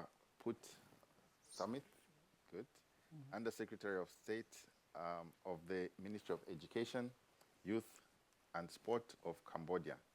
And your question, sir, is how is Cambodia aligning its national education strategy with the demands of emerging industries such as digital economy, green growth, green jobs, and advanced manufacturing? The floor is yours, sir. Yeah. Thank you, Excellency, Moderator, Honorable Minister, distinguished participant. It is my great honor to be here. Today, I would like to briefly discuss how Cambodia is aligning its national education strategy with emerging industry, particularly the digital economy, green job, and advanced manufacturing. Taking this opportunity, I would also like to express my gratitude to the organizer for inviting me and allow me to speak at this event. And also my special thanks to the government of Finland for hosting this important event. Now I would like to inform the forum, the 4 points. My first point is Cambodia recognizes that the global economy is rapidly changing due to digital transformation, automation, climate change, and industrial modernization. In response to this, the Royal Government of Cambodia has placed human capital development at the center of national development through the Triangle Strategic Plan, Rectangular Strategy, and Pentagon Strategy Phase 1, and Education Strategic Plan, and so on. And second point, Cambodia is strengthening digital education to support the digital economy. The Ministry of Education, Youth and Sport has introduced digital learning policy, ICT integration in school, and STEM education expansion. Digital literacy, coding, robotics, and computation thinking are increasingly promoted in secondary school and higher education. The establishment of the new generation school also encourage innovation, critical thinking, and the use of technology in teaching and learning. This reform aims to prepare students with 21st century skills required in the digital labor market. In addition, Cambodia is also offer general technical high school to respond to the labor market demand. The training programs are being developed in electronic engineering, electronic, computer technology, mechanic, agronomy, food processing, digital media design, and smart agriculture. These high schools are also collaborating with private sector industry to ensure the graduate possess practical and industrial relevant skill. Currently, Ministry of Education also implemented EU Cambodia Twinning Project, supporting upper secondary school technical education reform to Cambodia, which emphasize on 3 components, including adapt work-based learning system for the upper secondary technical education, to improve curriculum of secondary technical education with a focus on low carbon, climate adapted techniques, hand in hand with the digitalization, and improve teacher training in technical education. Third, Cambodia is beginning to integrate green skill and environmental sustainability into education and workforce development. As the country transitions towards sustainable development, green job in renewable energy, sustainable agriculture, waste management, and environmental protection are being increasingly important. Education institutions are promoting environmental awareness, climate change education, and sustainable development concept within curriculum. The fourth point, the Ministry of Education, Youth and Sport is preparing for the advanced manufacturing and industrial 4.0. The government has identified manufacturing diversification and industrial upgrading as key priority under the industrial development policy. To support this transformation, higher education institutions and TVET Center are strengthening engineering, digital technology, and technical skill training. Partnership with the development partners such as European Union, ASEAN Development, UNESCO, and the World Bank have support curriculum reform, teacher training, and modern equipment for technical institutions. Furthermore, the ministry is promoting stronger school industry linkage, internship program, apprenticeship scheme, and public-private partnership are being held students gain real workplace experience and better transition from education to employment. The establishment of the secondary resource school and innovation oriented education initiative also support more equitable access to quality learning opportunity, such as training material on STEM subject, library upgrading, laboratory education technology across a province. However, Cambodia is still facing several challenges remain. These include limited digital infrastructure in rural areas, shortage of qualified STEM teachers, mismatch between training and labor market need, and unequally access to quality education. Cambodia still needs greater investment in research, innovation, lifelong learning system to fully compete the regional and global economy. In conclusion, Cambodia is making important progress in alignment its education strategy with the need of digital economy, green job, and advanced manufacturing.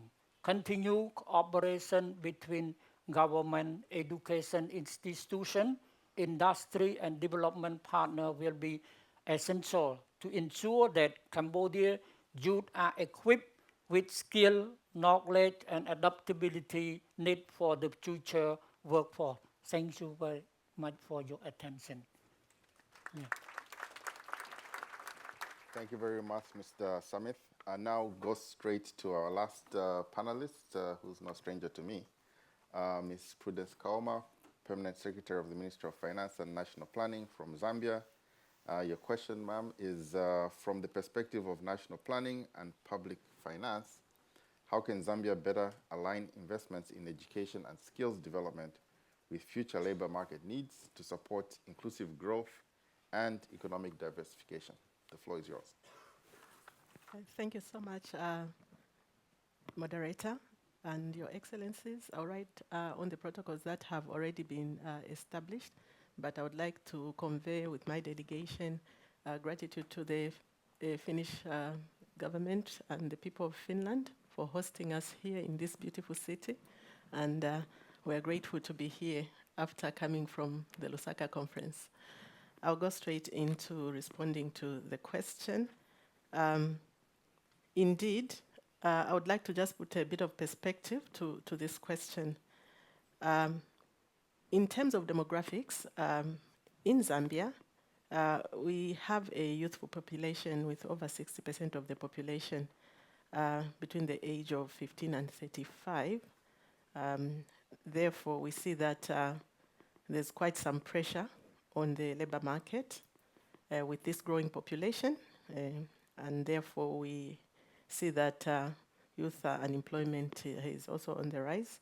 And also in terms of absorption of the graduates into the industry, we see that in our surveys, most of the actually industry players indicate that they can, between 10 and 20% of the industry players indicate that the tertiary education graduates that are being churned out really cannot be absorbed in industry because of the skills mismatch.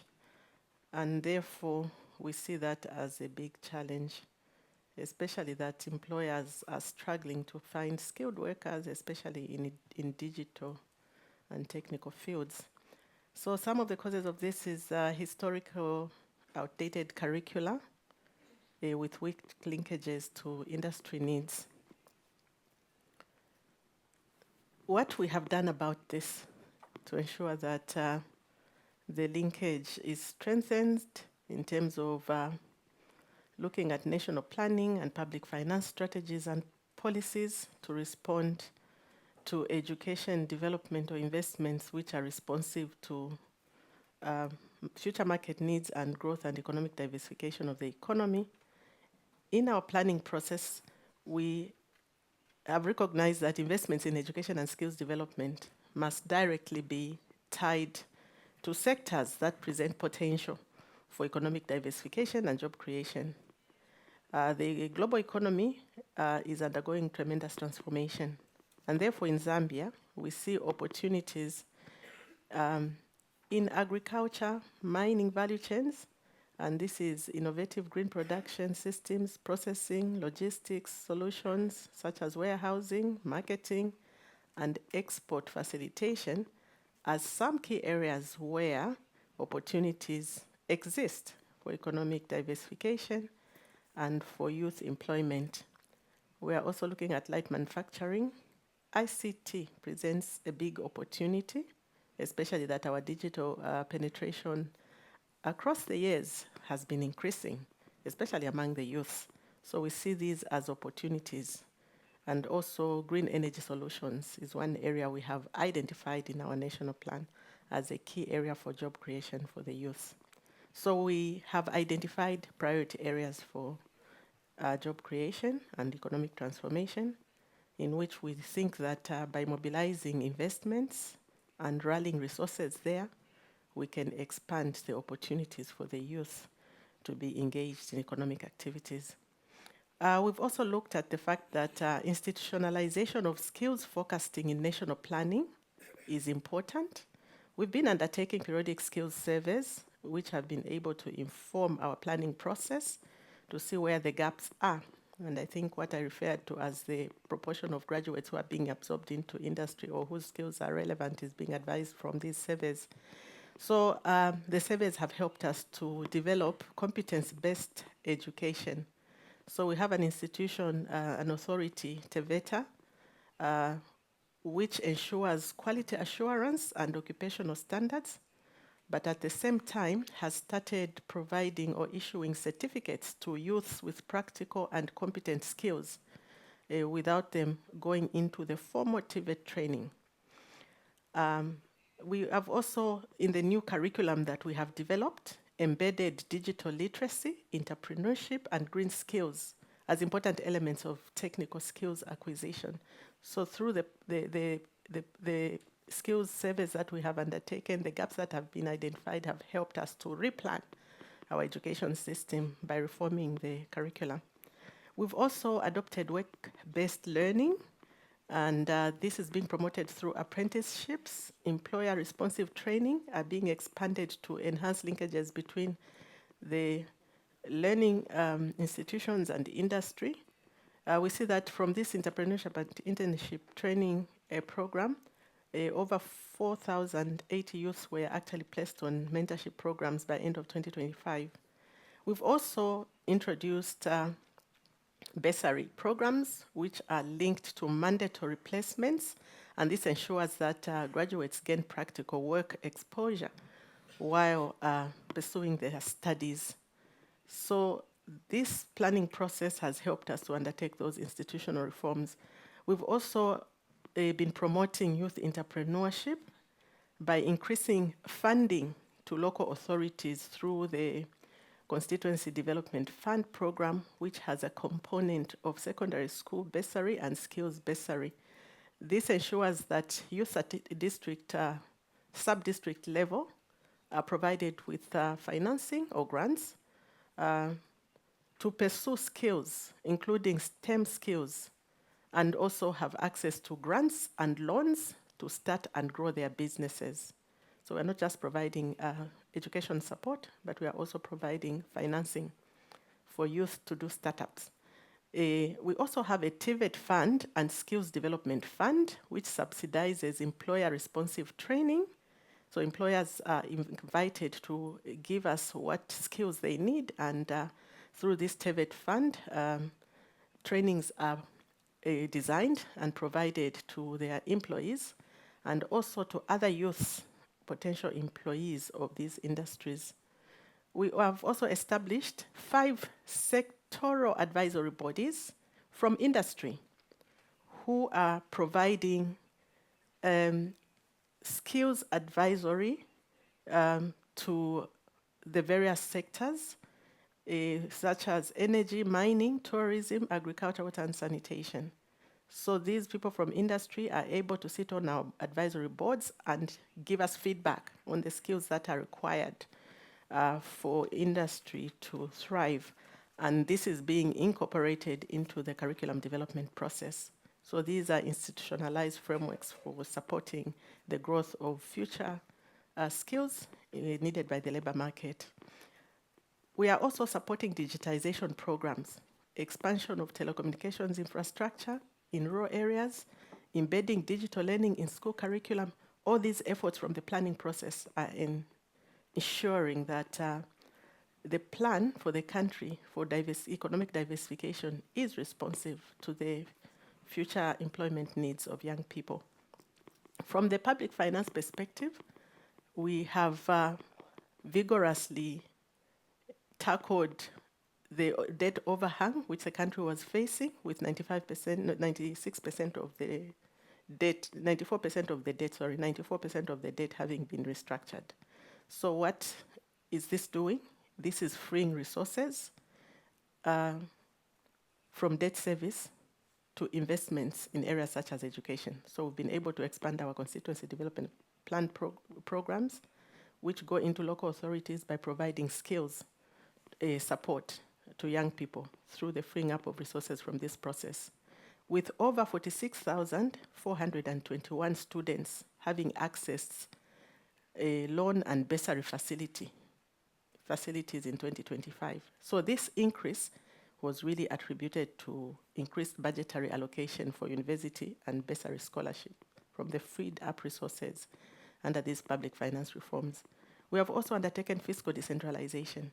We are taking resources to lower levels to support skills development under the CDF, Constituency Development Fund component, which has skills development and bursaries, and over 47,000 trainees have been supported in trades like automotive engineering, electrical, food services, ICT, and many others in 2025. We also are undertaking digital reforms through the tax system with increased revenue mobilization. We have seen increased resources through the public finance reforms that we have undertaken, with national payment systems being automated to make it easy for people to pay for services and to pay for taxes. And this is reining in resources more easily for the government to invest in the reforms that I've indicated above and in education and skills development. We have also embarked on PPP initiatives where we are actually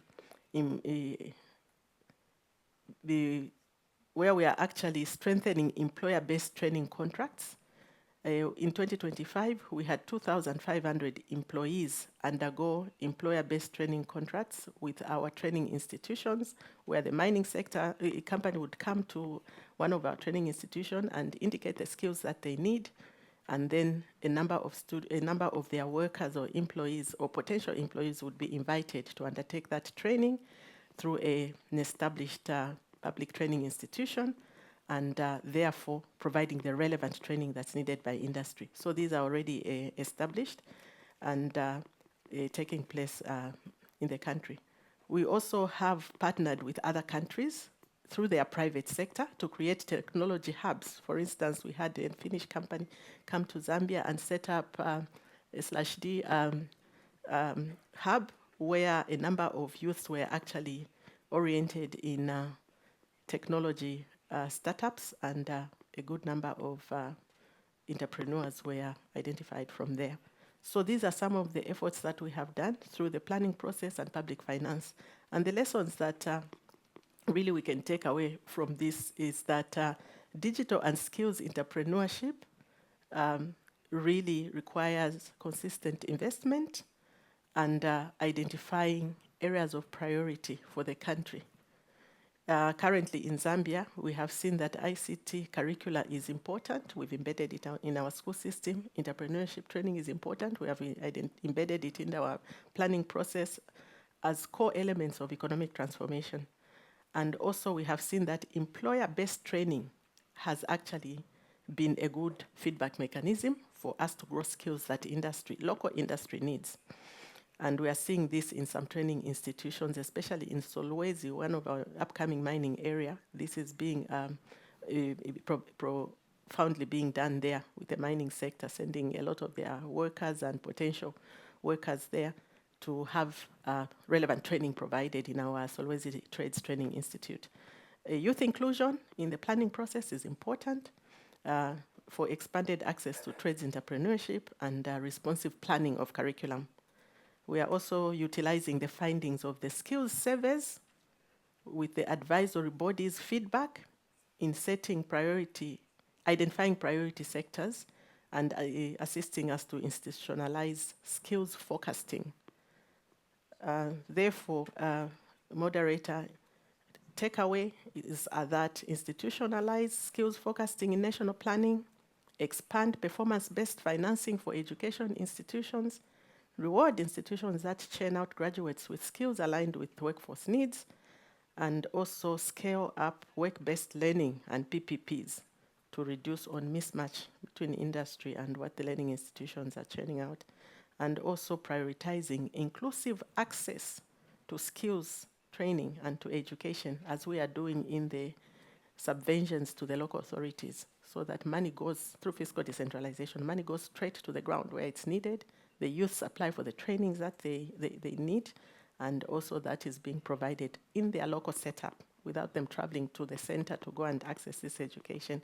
And we think that linking education investments directly to economic transformation or diversification sectors for the economy is really key. I submit.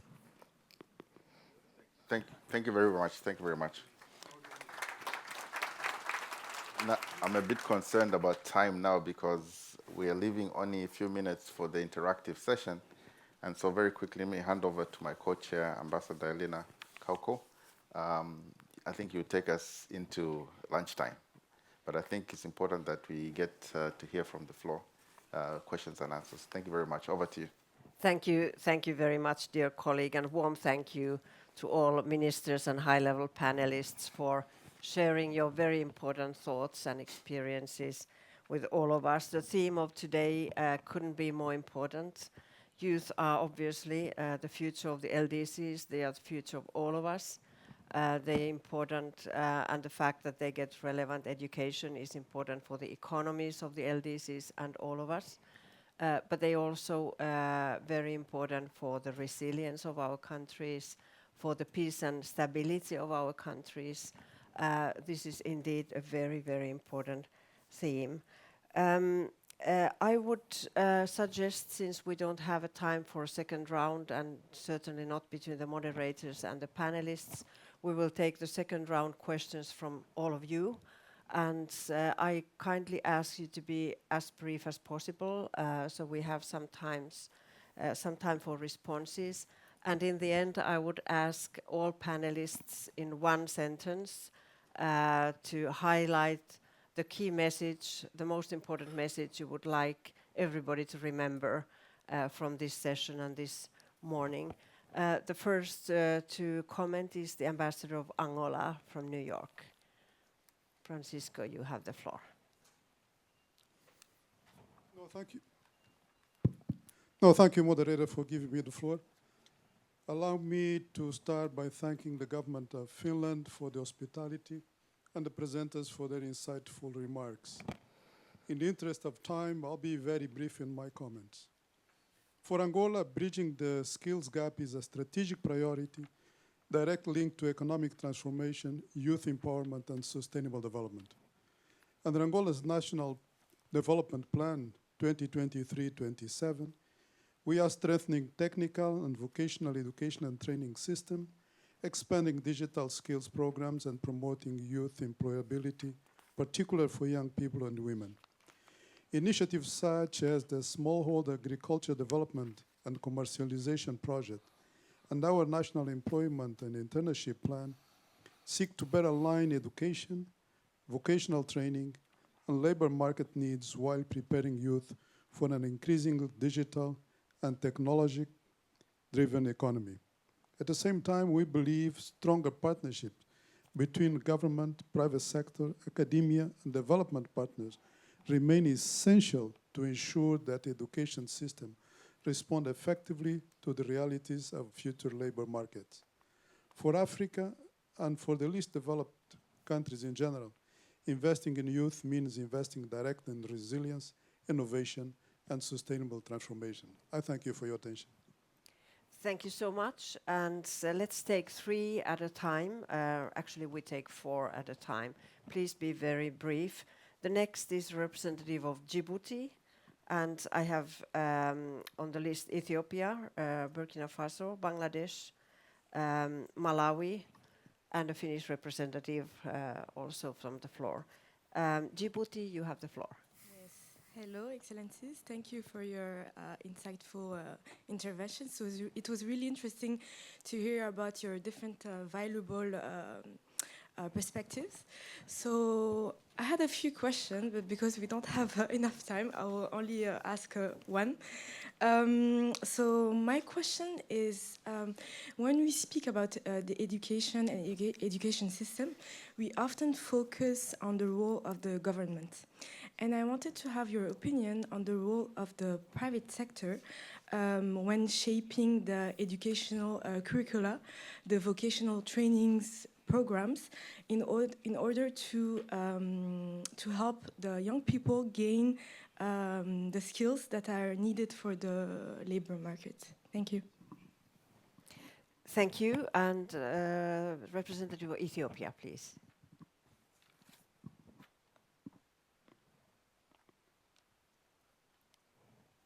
Thank you very much. I also thank the co-chairs. I would like also thank my thanks to the panelists who have shared us their thought-provoking insights. The education system in Ethiopia and many of our developing countries has had limitations in producing competent workforce. The gap was especially realized during the COVID time, as we all remember. Ethiopia has more than 50 universities, public universities, hundreds of private colleges, hundreds of TVETs, and 39 teachers' colleges. However, the outcome has not matched their wider reach. As we speak, we have well over 25 million students in all levels, including the college. So coverage and access are no more a big issue in my country. However, a skilled workforce, particularly digitally savvy labor, really matters. And my government recognizes the role of ICT and digital education in producing a skilled workforce this time around. We have a digital education strategy, we have a national ICT strategy, and in Ethiopia, more than 2 million new job seekers join the labor market every year, which the economy has to absorb. There are hundreds of thousands of graduates every year. Not only this, over 70% of Ethiopians are under 30. So this requires a high caliber workforce. Understanding this, the government has a digital skills action plan nationally. Despite these efforts, the key challenges remain lack of adequate funding for affordable, resilient, secured infrastructure, insufficient open digital content by privacy, ethical, and security standards. So I would like to join Excellencies, ministers, and ambassadors on their view on the importance of global partnership. In the context of a dwindling financial resources and partnership at the global level, I would like to have your brief thoughts on how our countries should navigate through this difficult situation. I thank you very much. Thank you very much. And let's take a fourth one. Burkina Faso, please.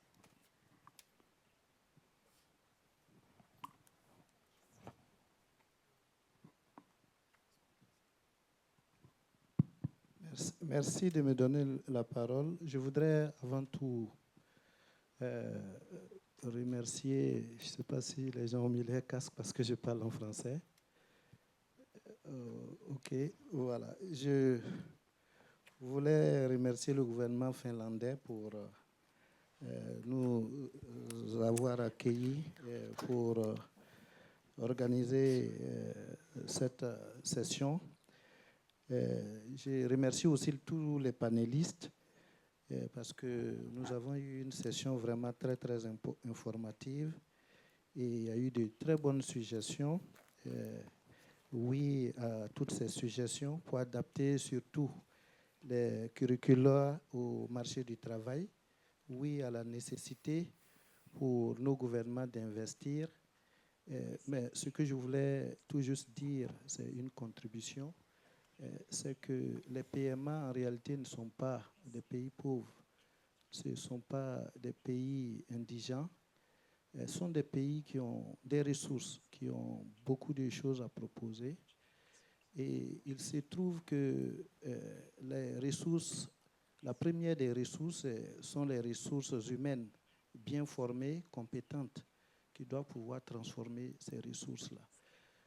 Je le dis parce que je voudrais aussi qu'on puisse rendre justice au gouvernement, aux différents gouvernements dans les pays les moins avancés, parce que chaque année, ce sont des budgets qui sont consacrés à la formation des jeunes. Mais le drame et la tragédie parfois que nous vivons, c'est qu'on investit tant d'argent pour former des jeunes, mais au final, ces jeunes ne restent pas sur place. Il faut aussi qu'on puisse s'assurer qu'une fois formés, une fois les compétences acquises, cette jeunesse-là peut aussi apporter quelque chose à l'économie du pays en restant sur place pour contribuer. Et vous n'imaginez pas qu'à un certain moment, on parlait parfois d'immigration choisie pour dire que les compétences venues d'Afrique, par exemple, sont les mieux accueillies, une facilité d'accès dans certains pays dits développés, simplement parce que ce sont des cerveaux, ils ont la matière grise, ils ont des compétences. Si bien que nous avons parfois des contingents de médecins qui se retrouvent dans ces pays alors qu'ils auraient pu servir là où ils ont été formés, là où un investissement avait été fait. Donc, c'est tout ce qui fait qu'aujourd'hui, au niveau du Burkina, il y a cette vision-là qui consiste à travailler à refonder vraiment la société, inculquer l'esprit de patriotisme à toute cette jeunesse qui va être formée pour qu'au final, ils puissent contribuer à l'essor de l'économie. Voilà ma modeste contribution, Madame. Merci. Merci beaucoup.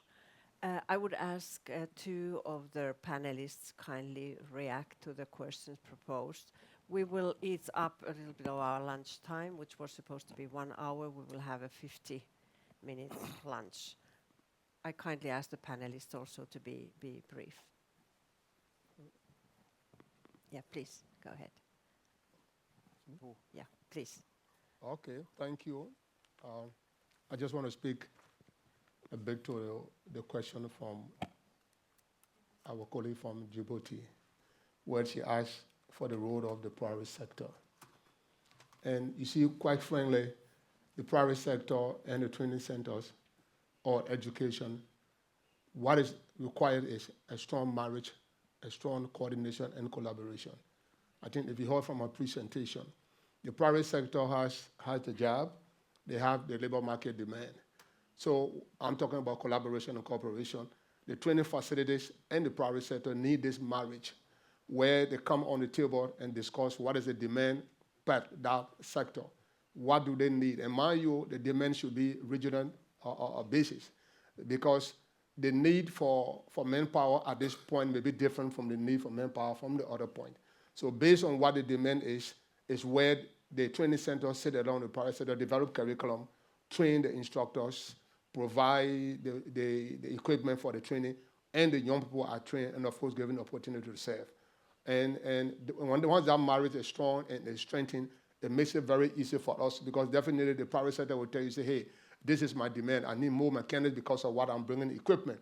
So the community or the government will now bring the young people who will be trained and, of course, transition them into the labor market. So the role is to provide a first step or provision for young people to be trained and have the opportunity to have a job, a strong coordination and collaboration. That's what is required, if I may answer your question. Thank you very much. The Finnish minister might have the second answer. Yes. Thank you. I'd also like to answer the question from Djibouti on the role of the private sector. In Finland, I mean, basic education is public always, but the private sector, of course, has a role in providing solutions, materials, school books, digital solutions. So in that sense, there is a role. Then in secondary education, especially vet education, the private sector has a very important role. We have apprenticeship programs connected with the vet education where the private sector has an important role. There's training involved during the education that often happens with the private sector. We, of course, want to be in constant dialogue with the private sector so that we educate the right people for the right tasks. So in that sense, we've eased up regulation a little bit so that there would be more dialogue, because we don't want to educate people to areas where there is no demand. Then in higher education, I mentioned in my introduction, or maybe I didn't actually. We have a law saying that R&D spending will go up to 4% by 2030, and the public part of that is 1/3. And there, of course, it's essential that the private sector takes the other part, 2/3 of it. And that requires cooperation between higher education institutions and the private sector. And when it's done really well, it can be a really a very good engine to get the economy going, the cooperation between the private sector and higher education. So we try to create these clusters around different special fields in order to boost that. And at times the system is not very flexible. We're trying to take down the barriers between the two so that whatever innovations are done in higher education, that they can find private implications so that they can be turned into products that then can enter the market. So I think the cooperation is different on different levels. Thank you so much. We have 4 more 1-minute points to raise. Bangladesh, you have the first one of the 4. Microphone for Bangladesh, please. Thank you to all the panelists today for their excellent presentation. I'm Tarabdar Muhammad Akhtar Jamil, working as a Joint Secretary in the Ministry of Education. And well, you know that bridging the skill gaps, we need actually cooperation and support. So my question is to His Excellency, Mr. Anders Eldergaard, Minister of Education of Finland. What policy support can the Finnish government provide to LDCs to help reform their education sectors, particularly aligning the mainstreaming opportunity and mainstreaming upper secondary education with debate, so that they can better bridge the gap, that is skill gap, and meet the demands of international labor market. Thank you. Thank you very much. Malawi, please. Microphone for Malawi.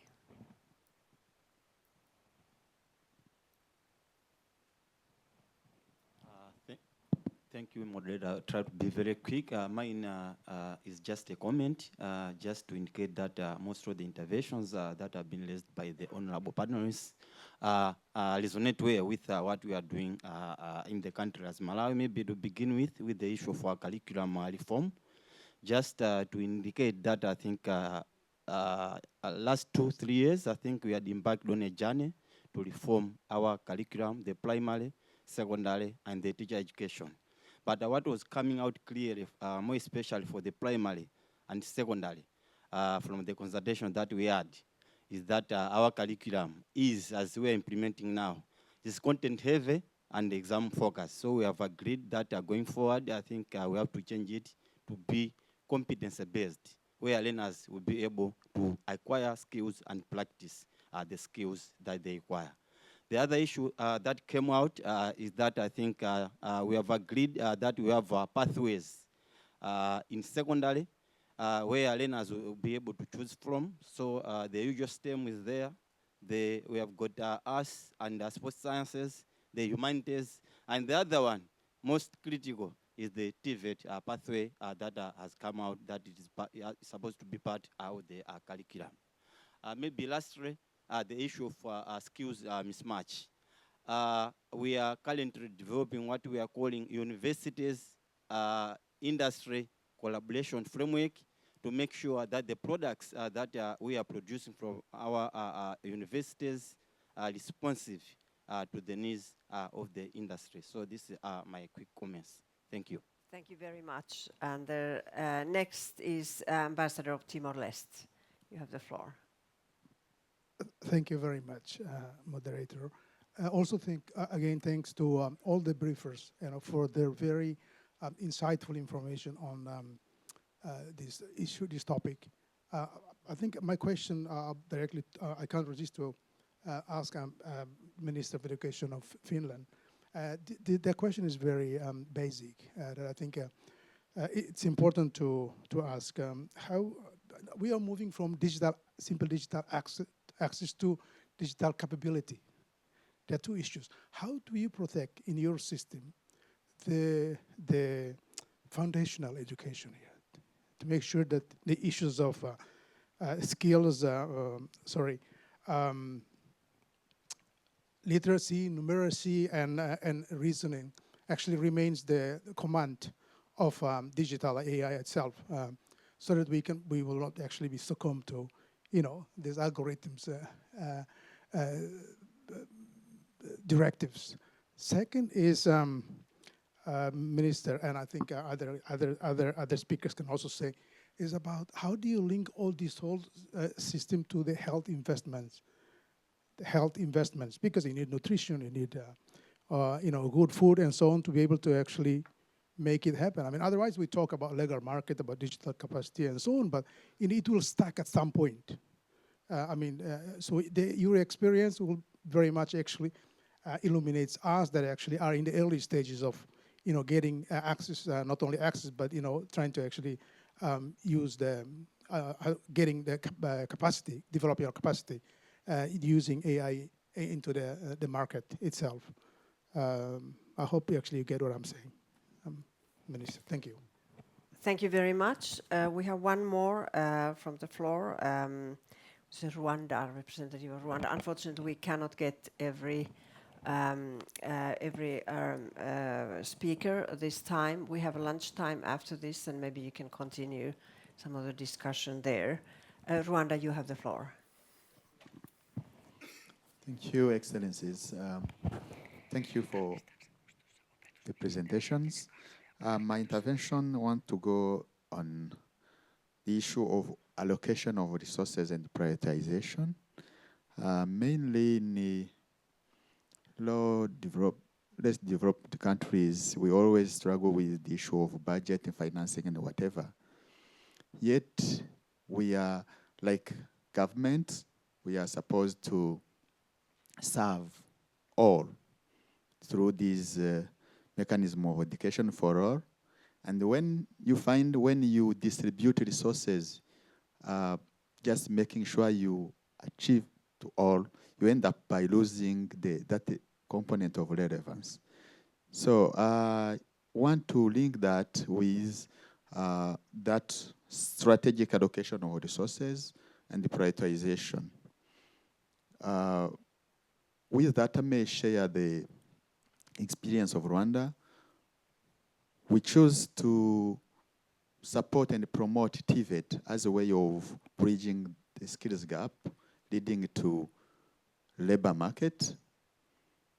But we thought that by doing that, we may struggle with the challenges, including that of high level of infrastructure, equipment, the cost of equipment, gaps in the trainer capacity, and so on.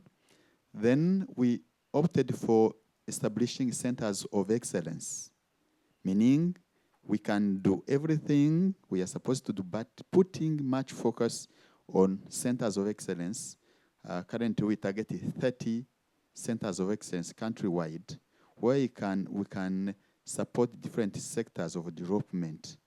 Maybe we can get more time to share, but I think that would be a notion to help solve some of the challenges, but without leaving behind some other areas. So that's what I would share, but also ask one question maybe that I would address to Honorable Minister of Education Finland, saying what strategy do you use to engage public sector in this move? Because we keep talking of engaging private sector, but you find when it comes to resources, now it's tricky there. So I would like to know, I can see that you went far on that. How does it work so that maybe others can learn from that? Thank you so much. Thank you so much indeed. the Finnish minister, would you like to answer? There were some questions addressed to you. And then I would like to give 1 or 2 sentences to all high-level panelists to deliver and highlight the key message they would like to leave us with them from Helsinki. Minister Adlercreutz, please. Yes, thank you.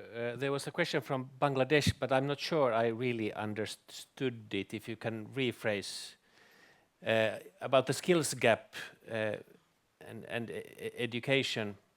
We need policy support from Finland for all LDCs countries so that we can bridge the skill gaps. Yes.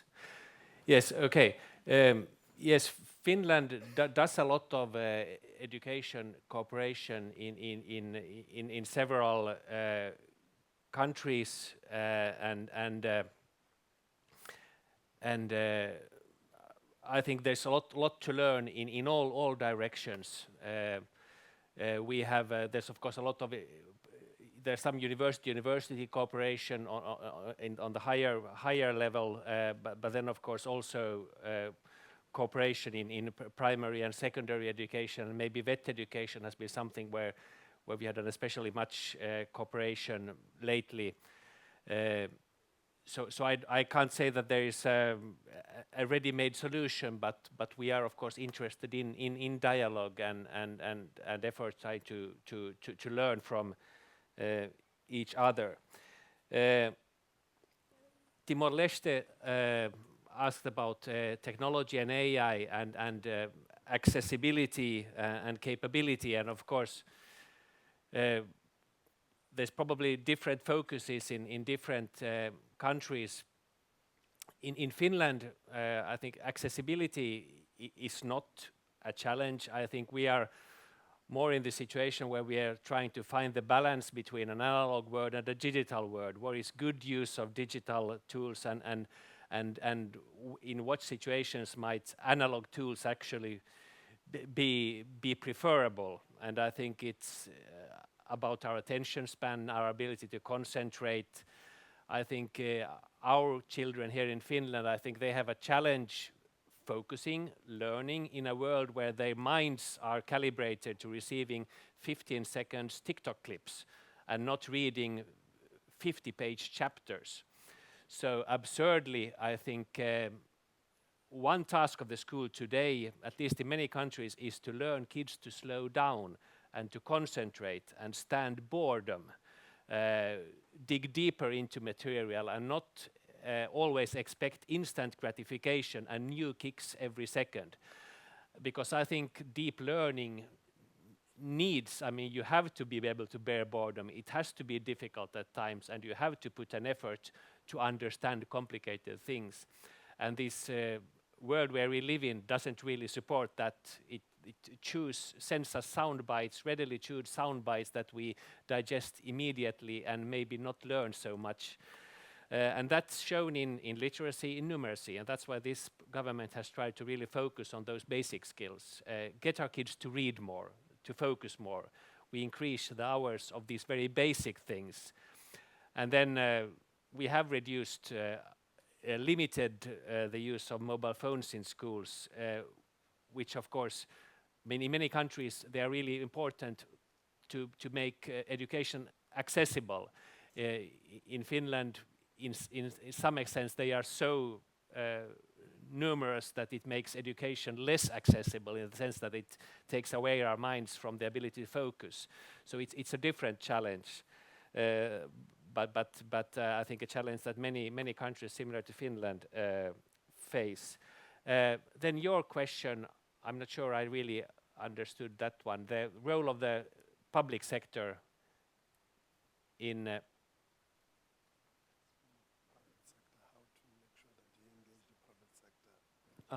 in education, yes. In Finland, I mean, our basic education system is totally public. We had a different one before the 70s, and it's actually public through and through. So I think the private sector has more of a complementary role in all stages. So in that sense, our system is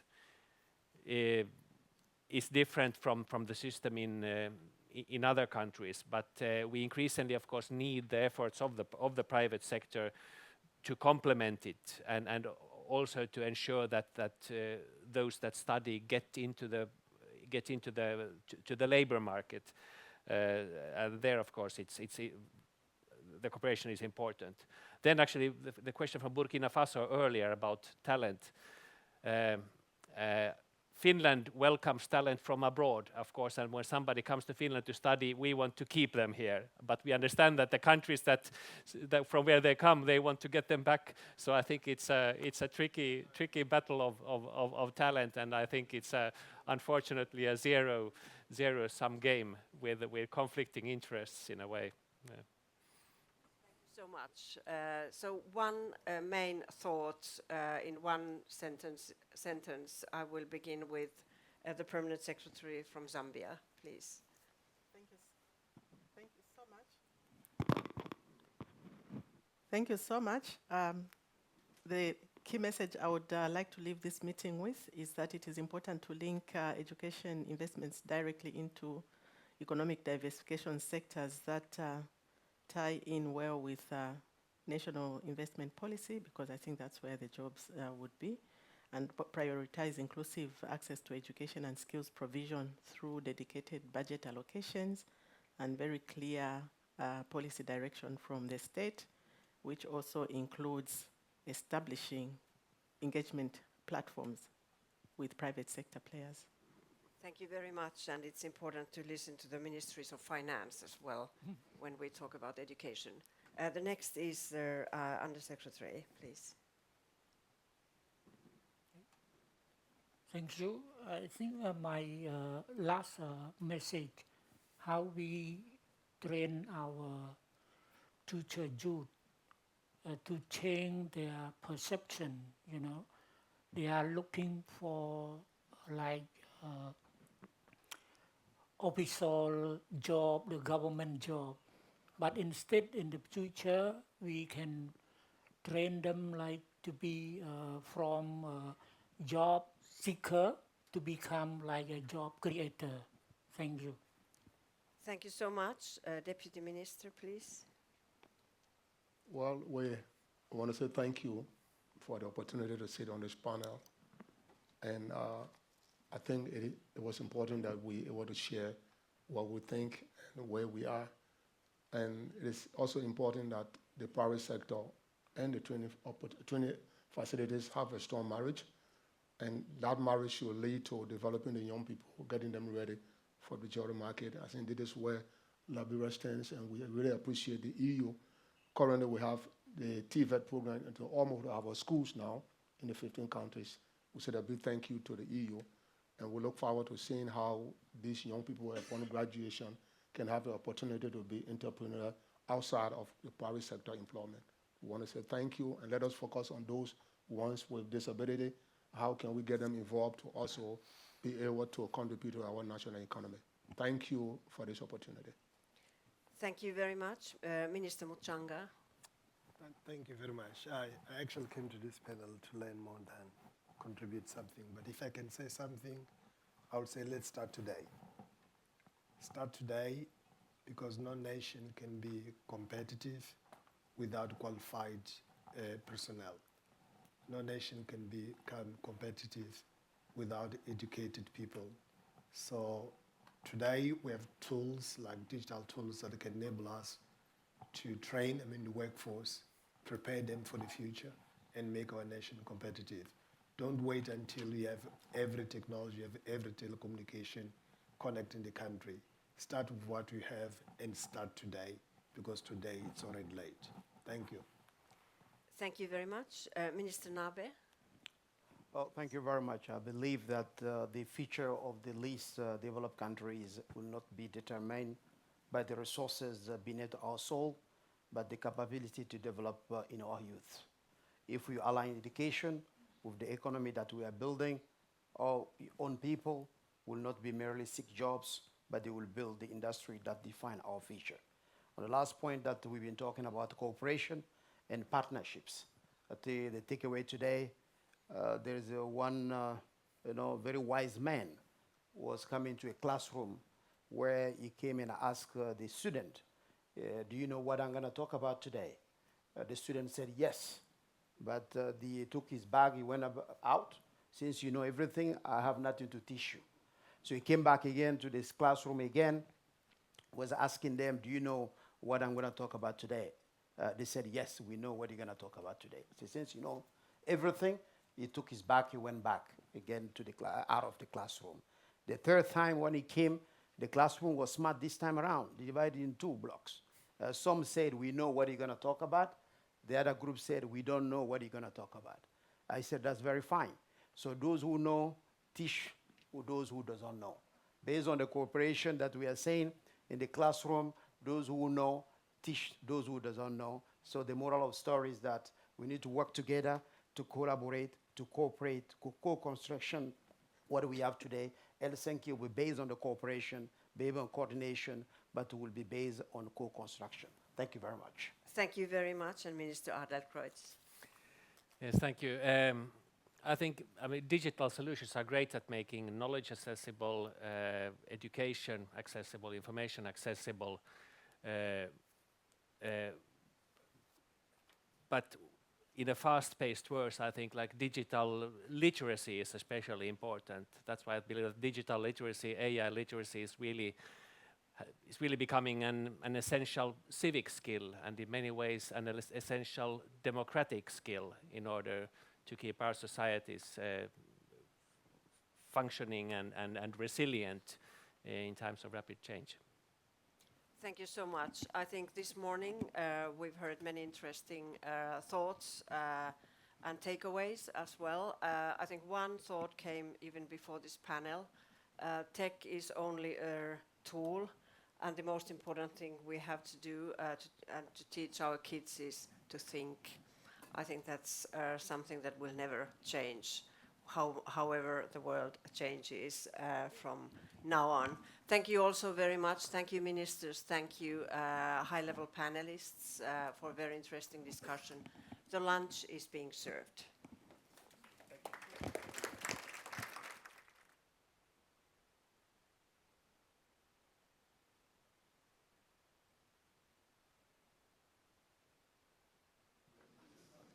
Thank you so much. A wealth of insight has been delivered to the table. May I kindly ask for your attention for just 1 minute before we break for lunch? And do not be worried about the schedule, because we will accommodate, and we have just gotten some extra time for the lunch. But before we embark for the lunch, I would like to inform you something about the afternoon program, because then we will be going for our field visits to various Finnish educational establishments, and indeed that will be an opportunity for more discoveries. I ask you all, when you go for these field visits, to think about the following things. What is new and what is familiar for you? Are there any surprises? And are there any particular takeaways that you would like to bring home from this field visit? Second thing, there will be additional information on the Finnish educational system. Can I have the next slide, please? That is accessible to you via this QR code here on the screen. And do not be worried, this is also made available to you on paper out in the lobby. Next slide. I kindly ask that when you go to these field visits and to these educational establishments, please respect the privacy of the pupils there. Do not take photos of the pupils. And then last thing, the division into the different groups. When you registered, you should have gotten information about the group that you will be taking the field trip with. There are altogether 4 different groups. If you don't have that information at hand, the colleagues in the lobby will deliver that to you. And we will have the buses departing for the field visits at 13:15. So that's 1:15. So 15 minutes later than was in the original program to accommodate so that we can have enough time for lunch. But now indeed, bon appetit and see you on the field trip.